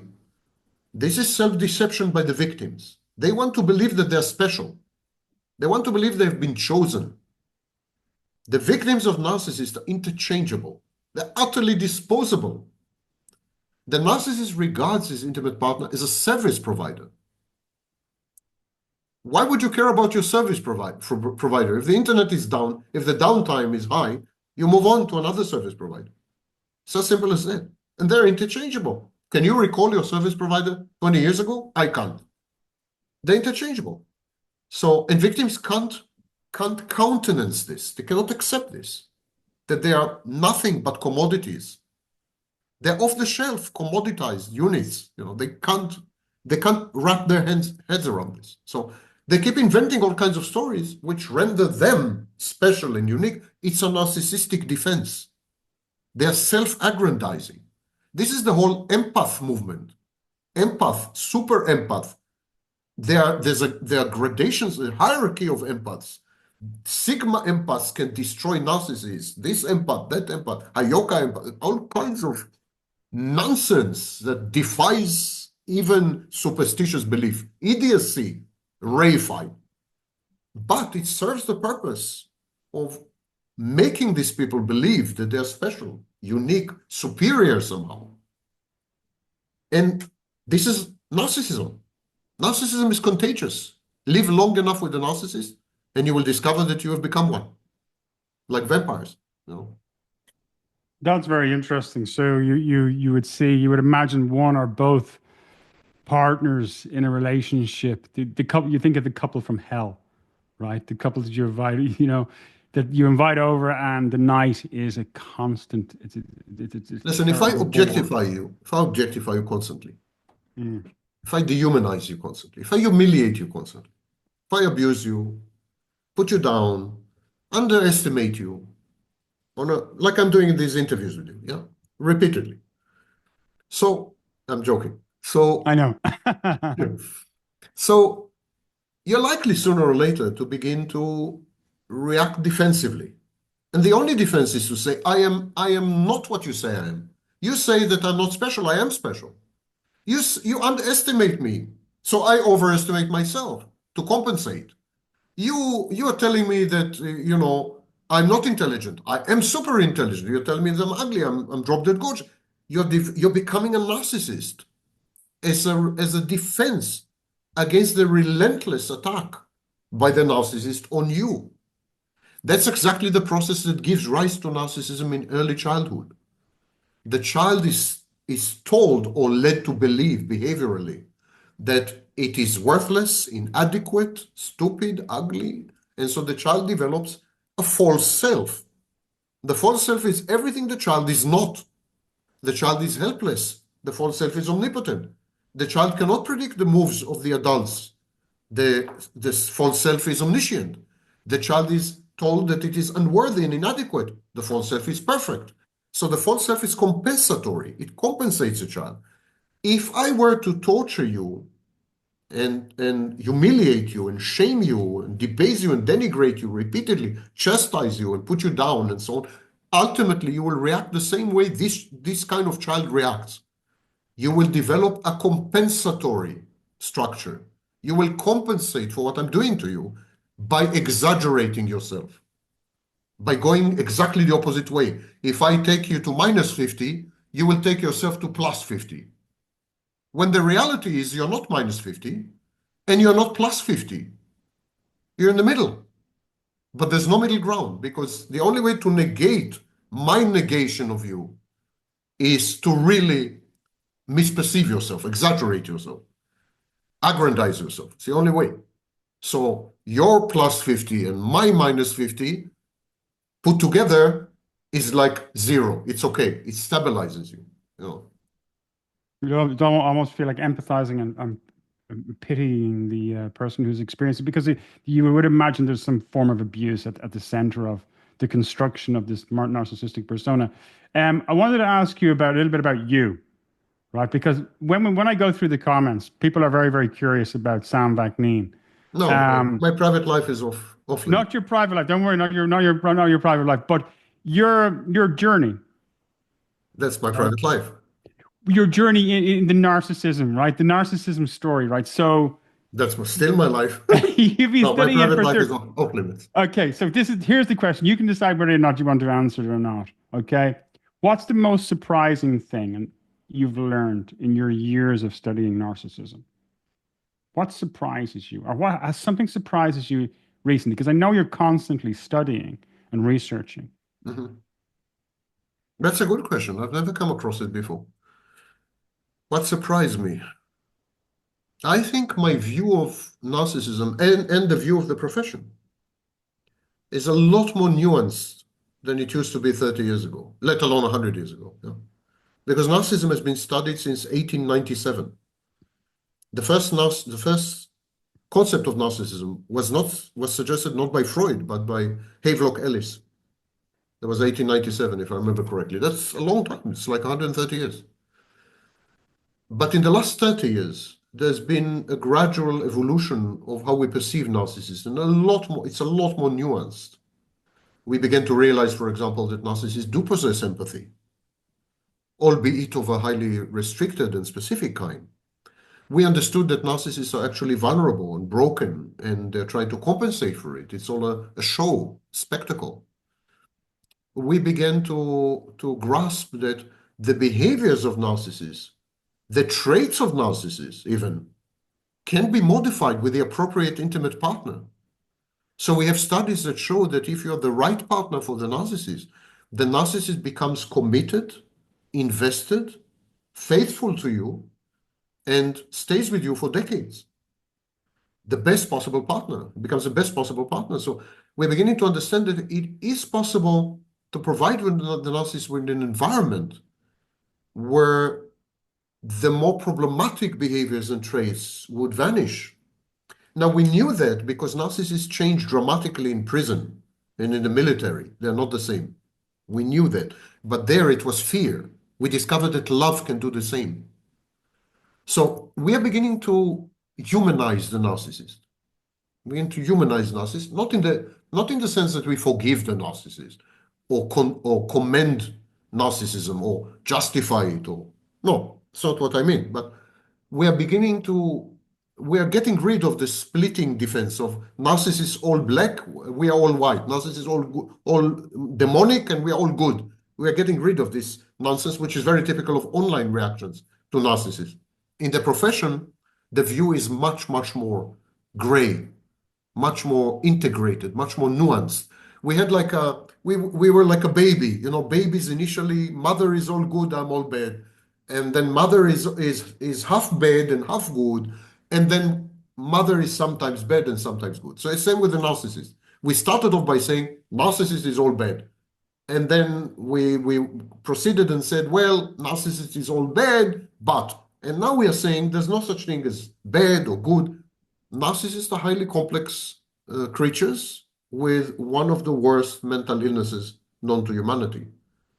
And exactly as we don't judge people with psychotic disorders, we need to stop judging narcissists. We need to study them. We need to be very careful of them, of course, but we need to stop judging. Of all the mental illnesses that I'm aware of, and I've been in this racket for 30 years, the only place where I think judgment is justified is in psychopathy. The psychopath is totally in control, makes choices, knows the difference between right and wrong. And that's why I don't believe that psychopathy is a mental illness. I think it's a cultural construct, societal construct. Like psychopaths reject society, reject its laws. They're grandiose a bit, or a lot. But there's no mental illness there. Absolutely no mental illness. It's just playing by different rules. It's like you would say anyone who plays chess is healthy, but if you play backgammon, you're mentally ill because you refuse to play chess. That's nonsense. The psychopath refuses to play chess when all of us play chess. He insists to play backgammon.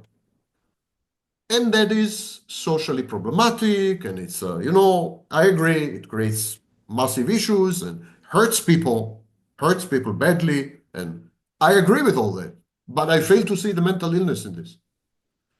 Whereas in narcissism, clearly, there is multiple indications of extremely severe disruption in the process of formation of a self, a functioning self, inability to perceive the difference between reality and fantasy, extreme contradictions and discrepancies in the mental system, and inability to tell the difference between external and internal. Lack of affective empathy, lack of access to positive emotions, so clueless, the narcissist is clueless about other people and gets it wrong all the time. And it's a combination of autism, like is autistic, is highly autistic, the narcissist. On the one hand, he reacts sometimes psychopathically, he's antisocial sometimes, he's lost, and then he invents a universe of his own, his fantasy, and wants you in it. And if you refuse, he becomes aggressive. But as you can see, it's super complex. And so we're beginning to have a more nuanced and complex view. Nothing surprised me, really. But except the only thing that did surprise me is the way the field evolved. Because I thought after 80 years of castigating and demonizing the narcissist, I thought nothing's going to change. It's too late for this. I mean, the whole literature It's like narcissists are evil, they're dim, they're bad, they're this, they're hopeless. I said, after 80 years, who's gonna, But it's changing. It's changing. We're getting a more realistic view of narcissism. The figures you describe and how you describe them engender a feeling of pity. Particularly today, we've had a number of conversations. This is the third of it, specifically about narcissism. But the more you describe and the more you talk about this affliction and this personality, the more pity It's is feeling. a post-traumatic condition. Mm. It's a condition it's created in the wake of trauma. But I think pity would be counterproductive and very dangerous choice because these are bad people. They're not bad out of a choice. They're not evil, like psychopaths. Psychopaths choose to be evil or bad. But what they do is bad. What they do is harmful. Okay, not bad, harmful people. These are harmful people. So pitying them would render you vulnerable, would render you at a disadvantage. I wouldn't pity them. Definitely not. But it's critical to understand them.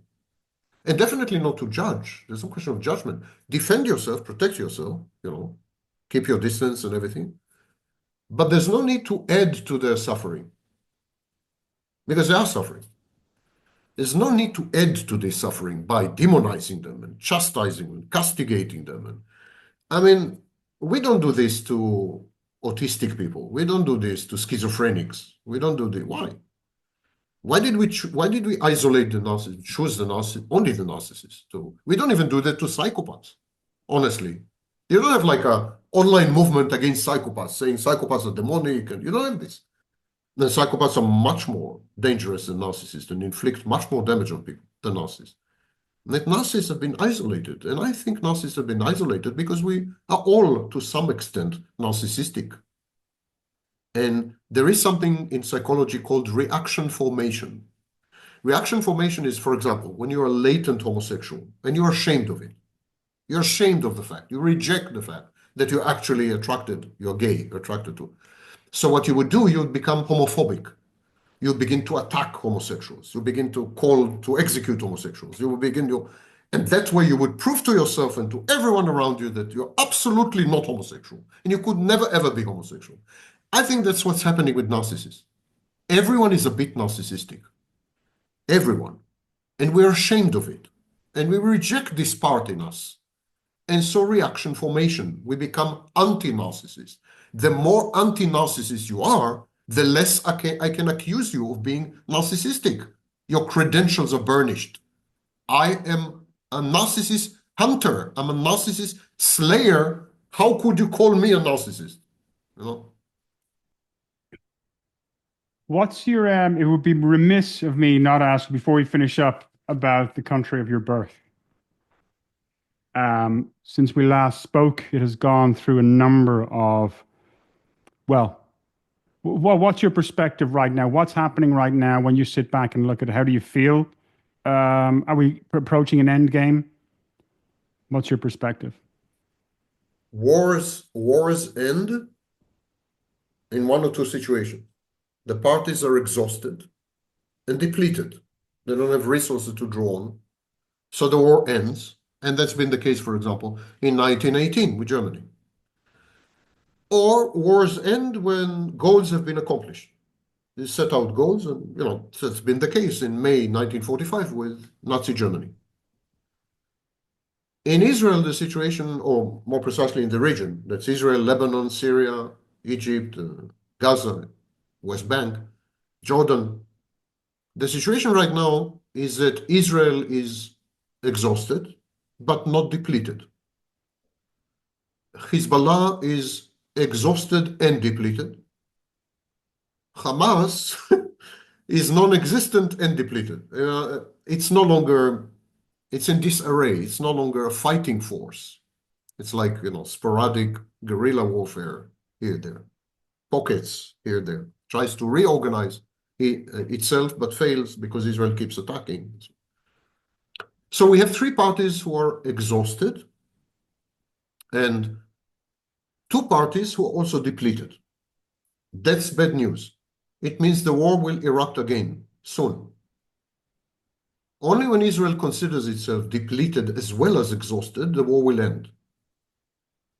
There is a fourth player, that's Iran, and Iran considers itself neither exhausted nor depleted, especially with the support of China and support of Russia. So I think this is a respite. It's a breather. I think it's not going to last long. And I think we're going to see a re-eruption of the war. It's definitely in Lebanon, but I think this time directly between Israel and Iran as well. A real war, a big one this time. At the end of which Israel will also be depleted, Iran will be devastated. And so then I think the war will end. The war hasn't ended because most of the major players are still intact, basically. That's Hezbollah, Iran, Israel. They're still intact. When you decimate the leadership, it's meaningless. The leadership of Hamas and the leadership of Hezbollah has been killed 10 times over, has been assassinated 10 times over. Nothing happened. It's nonsense.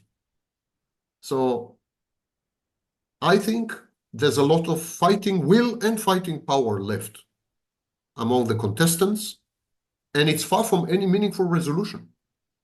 It's not like Israel can say, okay, we got rid of our enemies. If Hezbollah withdraws beyond the Litani River in accordance with UN resolutions, it's also meaningless because they have missiles that reach way beyond this range, including precision missiles.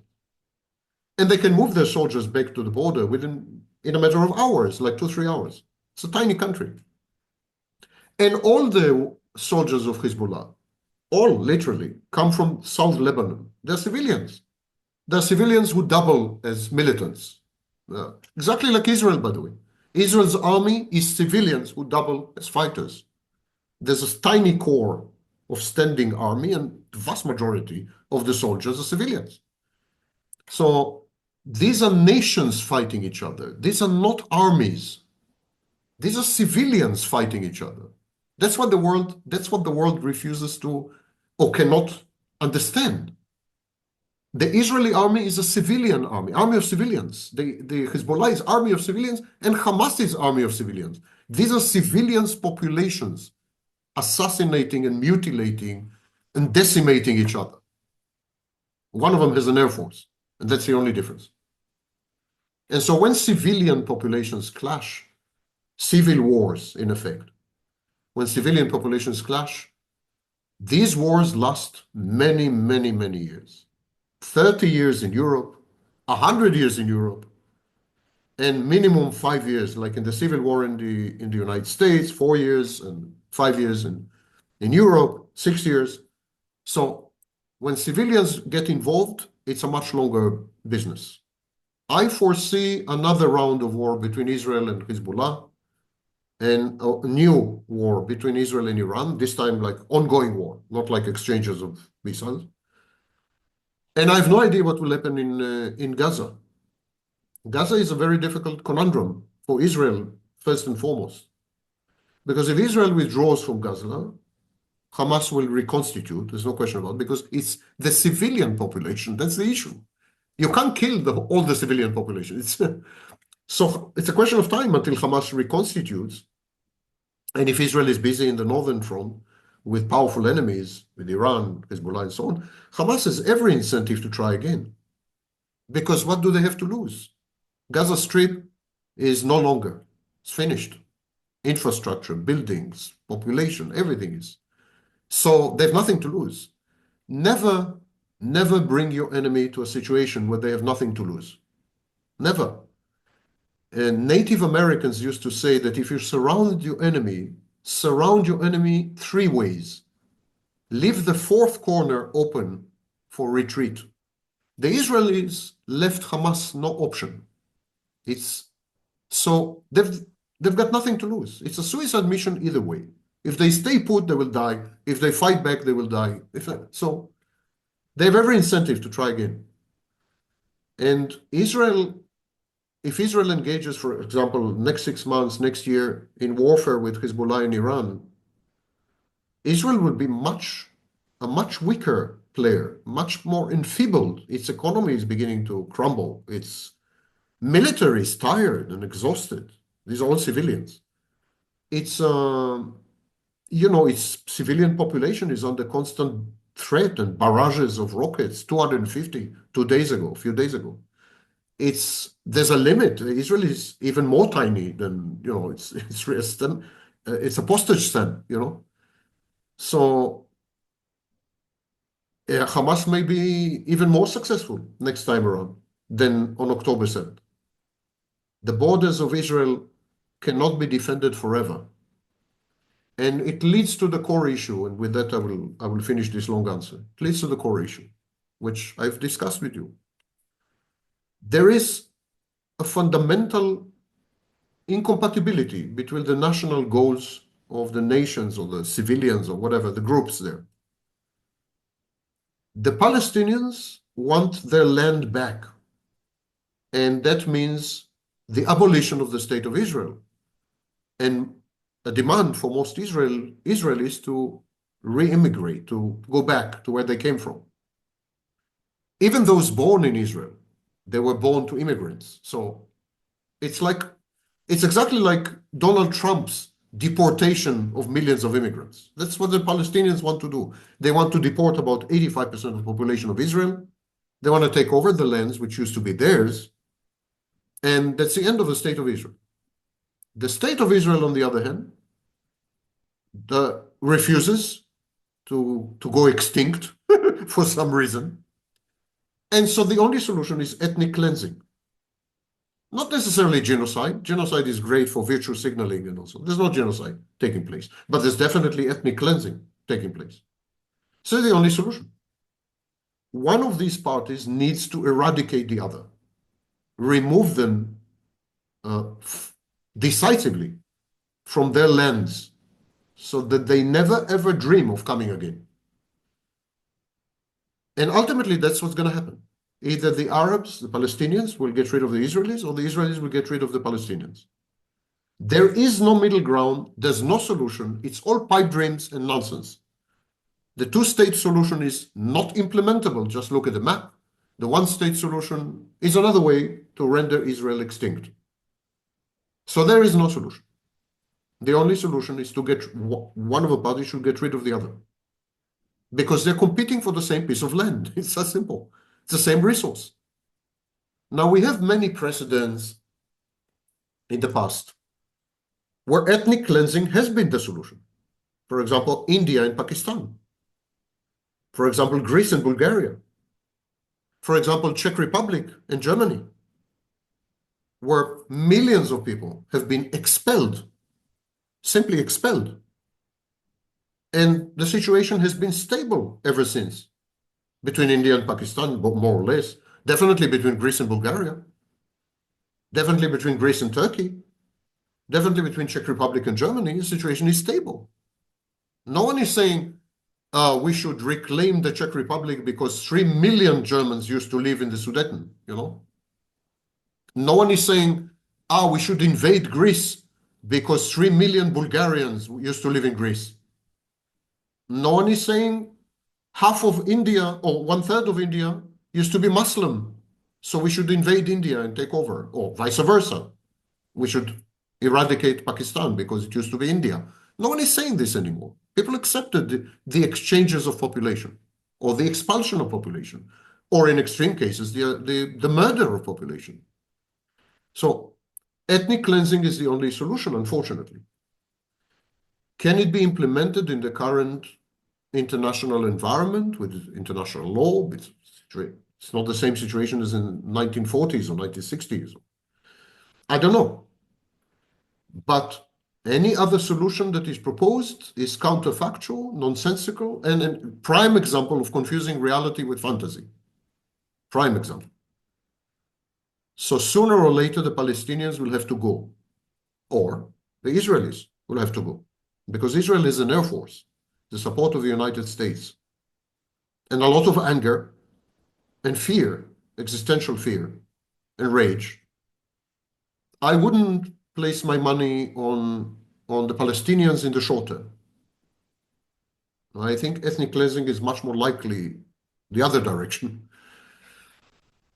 But in the long term, Israel cannot exist. It's in the wrong neighborhood. was a wrong choice. Israel cannot exist there. It's misplaced. So in the next 50 years, Israel may push away Palestinians again, and Nakba 2.0, push away the Palestinians and thrive for 50 years, pretending that it's an extension of Silicon Valley or whatever. But within 100 years, I wouldn't put my money on Israel, because there are too many Arabs and too many Palestinians and too much bad blood and too many new allies. Russia is a new ally. China is a totally new ally. What the hell is China doing in this region? I mean, it's a totally new player. And all these allies are anti-Israeli. Even the European Union is anti-Israeli. Ireland, for example. There's a huge anti-Israeli sentiment even among previous allies, and even within the United States. There's a growing anti-Semitic tainted version of anti-Israelism. So Israel is losing all its alliances, all its support, and people are beginning to question the very fundamental right of Israelis to be there. So they're describing Israel as a colonial enterprise, colonial outpost. And they're asking, what right did Israelis have to take the land of the Palestinians away? Which is a wrong way of presenting. These are not the historical facts, but forget that for a minute. That's a perception. And so the very right to exist of Israel is being questioned, which is the first time, to the best of my knowledge, that it's this way. So people are saying whatever is done to the Israelis is justified because they are usurpers. They are criminals. They are home invaders, you know? When a home invader comes into your home, you shoot him. I mean, what the hell? He's civilian. Most criminals are civilians, you know? But you shoot them. So this is the dynamic is developing against Israel. And while it can survive another few decades, there's no way Israel can survive in the long term. It's been a failed enterprise. There's another historical argument in favor of what I'm saying. Israel is the seventh state, number 7. The 7th time the Jews have tried to establish themselves on that plot of land. 7th. The previous 6 times ended really horribly. Like you had the Greeks, and then you had the Romans, and then you had the 7 times. And the last time with the Romans, they destroyed everything and they pushed away the vast majority of the population, and that became the diaspora, famous exile of the Jews. And I don't know, if you fail in doing something 6 times, why would I bet on you to do it right the 7th time? There's a counter argument that says, "Why God, aren't they fantastically persistent?"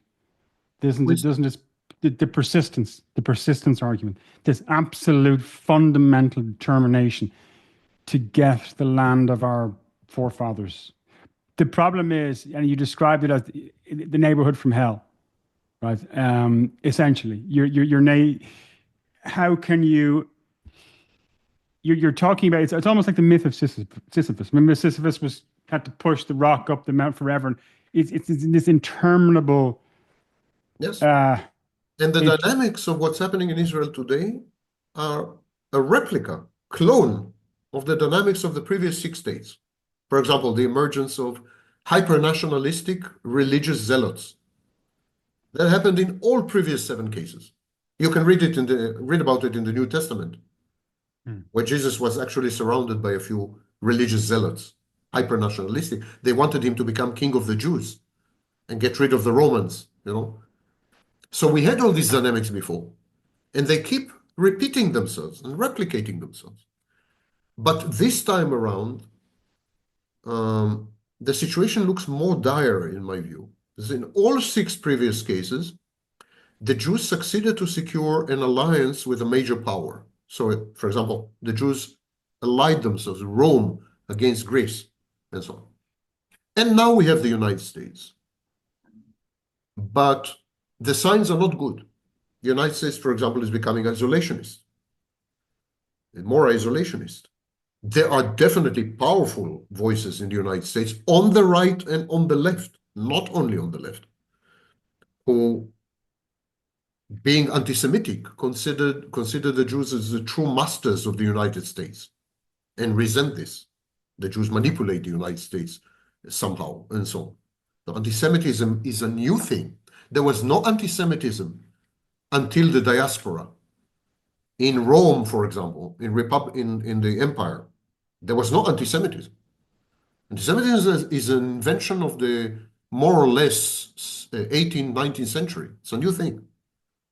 It's a powerful force because it's a conspiracy theory. It's the mother of all conspiracy theories. And it's also an anti-immigration movement because the Jews emigrated to these places and anti-Semitism was a reaction to immigration. So anti-Semitism is a postmodern thing, actually. It fits perfectly into the current ethos, into the current, populist worldview. Zeitgeist. Zeitgeist, yeah. So didn't we not, with the Abraham Accords, get very close to a stabilization? no. Abraham Accords was with tangential fringe countries. Saudi Arabia, who is the main key player, was not there. Iran, who is the second key player, was not there. Morocco is nice. I'm Moroccan, but it's a cute place. But really, it's not exactly, second to the European Union. And on the other hand, Israel is losing the support of the European Union in a very decisive manner. They're talking about sanctions. They're talking about, that's serious. The European Union imposed sanctions 3 times in its history. There was Serbia, Russia, and now Israel. Russia has China. Russia has North Korea. Russia has allies, powerful allies. India, Narendra Modi is hugging Putin. Russia is not isolated. I think America, United States, is more isolated than Russia, ironically. But Israel doesn't have any of this. Everyone is against Israel. China is against Israel. Russia is against, everyone. Literally everyone. There's nowhere to look. So I'm very pessimistic. I think, but I don't think we've done anything wrong as Israelis. Not in the sense that we haven't committed war crimes. We've committed war crimes. Strategically, when you decide to occupy a piece of land where there are people, where there are inhabitants, you're making a certain choice, which has predictable consequences and outcomes in the long term. But That's isn't what that the happened to the story of Belgians. humanity in many ways? Sorry? The story of humanity. Every piece of land, every piece of territory has been fought over, argued over. It's just that this one is this is like a human hand grenade. It's so explosive. What happened in those lands, the Nakba we've discussed before, the displacement was horrific. But then again, you have to say that the Israelis and the Jews need a homeland. In the wake of World War II, you would have to, any reasonable I agree. person, does that make me a Zionist? Am I a Zionist for saying that? No, well, you are a Zionist, yes. Zionism is the belief that the Jews should have a homeland. Zionism is not about the return to Zion. It's a common mistake. Actually, the early Zionists, like Theodor Herzl, the father of Zionism, did not want to go to Palestine. He was looking for other territories. He was offered at the time Madagascar and Argentina and what have you. Stalin established a Jewish homeland. Stalin, of all people, established a Jewish homeland in a place called Birobidzhan.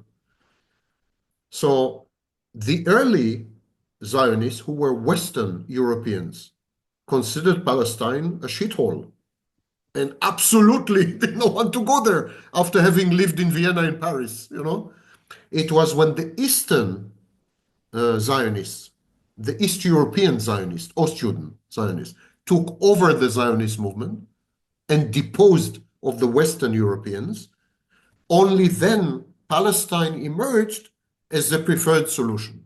It was an East European thing. And it created a big schism, a big rift in the Zionist movement in 1903. That's a much neglected history.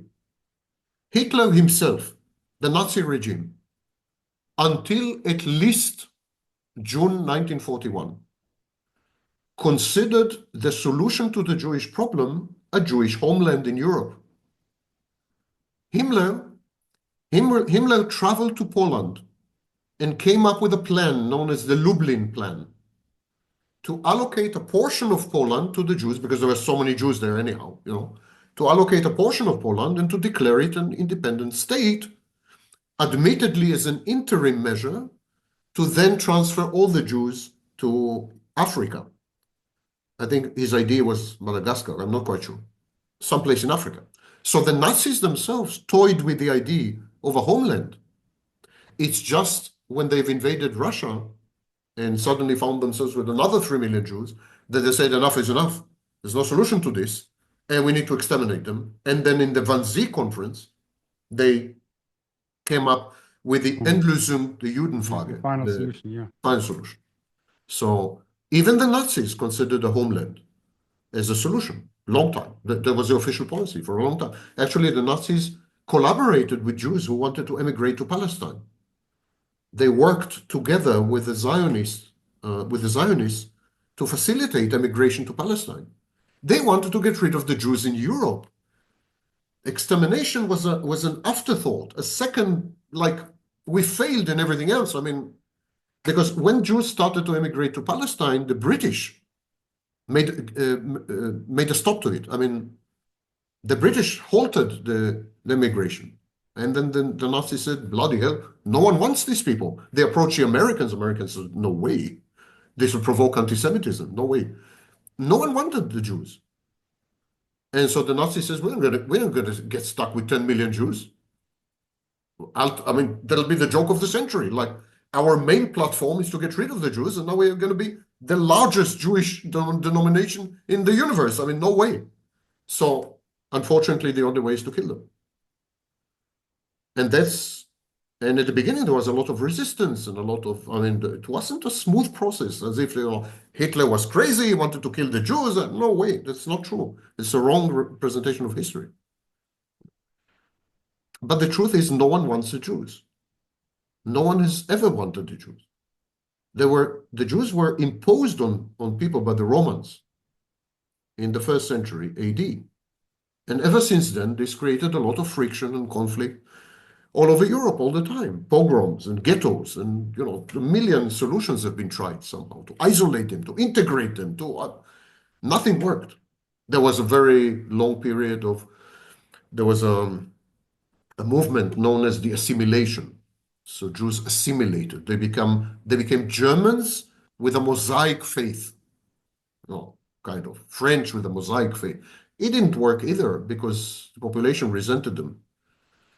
So you're talking about a homeland where everything is divided already, and there is anti-colonialism and anti-Semitism, and both are problematic as far as the Jews are concerned, because whatever territory you give them would be perceived as taking it away from someone, and that's colonialism.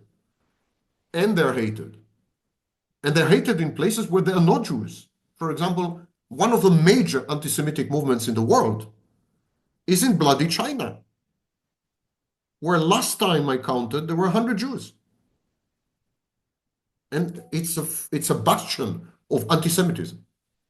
Anti-Semitism is a conspiracy theory about who rules the world malevolently. It doesn't necessarily have to do with real Jews. It's the Jew as an idea. The Jew is a symbol. The principle of the Jew. The Jew is an organizing principle. So the protocols of the elders of Zion, this kind of thing. The Jews are behind everything. And they're malevolent. They're not only behind everything, which could be okay, but they're malevolent. So they take advantage, they exploit, they kill, and this theory doesn't have to be substantiated with a real life specimen. So that's why you have anti-Semitism in China. I think with narcissism, something very similar happens. People are talking about narcissists, and very likely they have never come across a narcissist in their lives. The people diagnosed with narcissistic personality disorder constitute anywhere between 1% and 3% of the population. It's closer to 1%, according to most authorities on the topic. It's closer to 1%. That means that very likely you have never come across a narcissist. Well, you have, you're talking to me, but vast majority of people likely have never come across a narcissist. And yet they hate narcissists. They demonize narcissists. It's the same. It's a belief that narcissists are behind malevolent things. They are in control somehow. They're taking over. They are, it's the old blood libel only applied to narcissists. And many people would tell you online that narcissists are demons, and even more, that most narcissists are Jews. I'm kidding you not. Many people say that most narcissists are Jews. So they say, you see, Harvey Weinstein, Jew, Bernie Madoff, Jew, Epstein, Jew, they're all Jews. Maxwell in Britain, Jew, they're all Jews. It's a Jewish plot. Narcissism is a Jewish plot. And it's not fringe, not fringe. So there's a conflation of the two. But it's all about, I am helpless, I don't know what to do, I'm disoriented. So this can't be the natural state. It means it's being engineered somehow. Someone is engineering this. Some malicious force is at work. So who is this malicious force? Someone I don't know. Because it's someone I know, they can, they're not malicious, I know them. But it's the Jews. I never met a Jew, but I know it's the Jews because I never met a Jew. And it's a narcissist. I never met a narcissist, but I know it's a narcissist. So it's easier to blame someone you have never had any contact with. And the Jews, small number. It's 15 million. Okay, Sam, it's been amazing again. So tell me, last question. Where can people find you? What's the future of the Sam Vaknin channel? Where are you taking it? You're at what, 380,000 subscribers now? Where are you going with your channel? I have about 400,000, and it's I'm using it mainly to document my work. So I'm uploading videos of my university lectures, new ideas that I have. It's some kind of a journal. I'm journaling on the channel. So I don't pay much attention to viewership or this kind of statistic. I don't care. It's my way of keeping track of my own work, which is a highly narcissistic statement, you must admit. And I can find it on the Sam Vaknin. You actually have two channels. One is Musings and one is the Sam I have Vaknin. multiple channels, but the main one is Sam Vaknin, and then if you go to the bottom, you can see the others listed. Brilliant. Sam Vaknin, thank you so much. A pleasure. Thank you for having me. Take Lovely. care. Lovely talking to you. Bye. Bye-bye. Okay, boom. We're done. Yeah, but I'm not done, and I don't know what happened here. Wait a minute. Just press you should be able to press the stop recording button.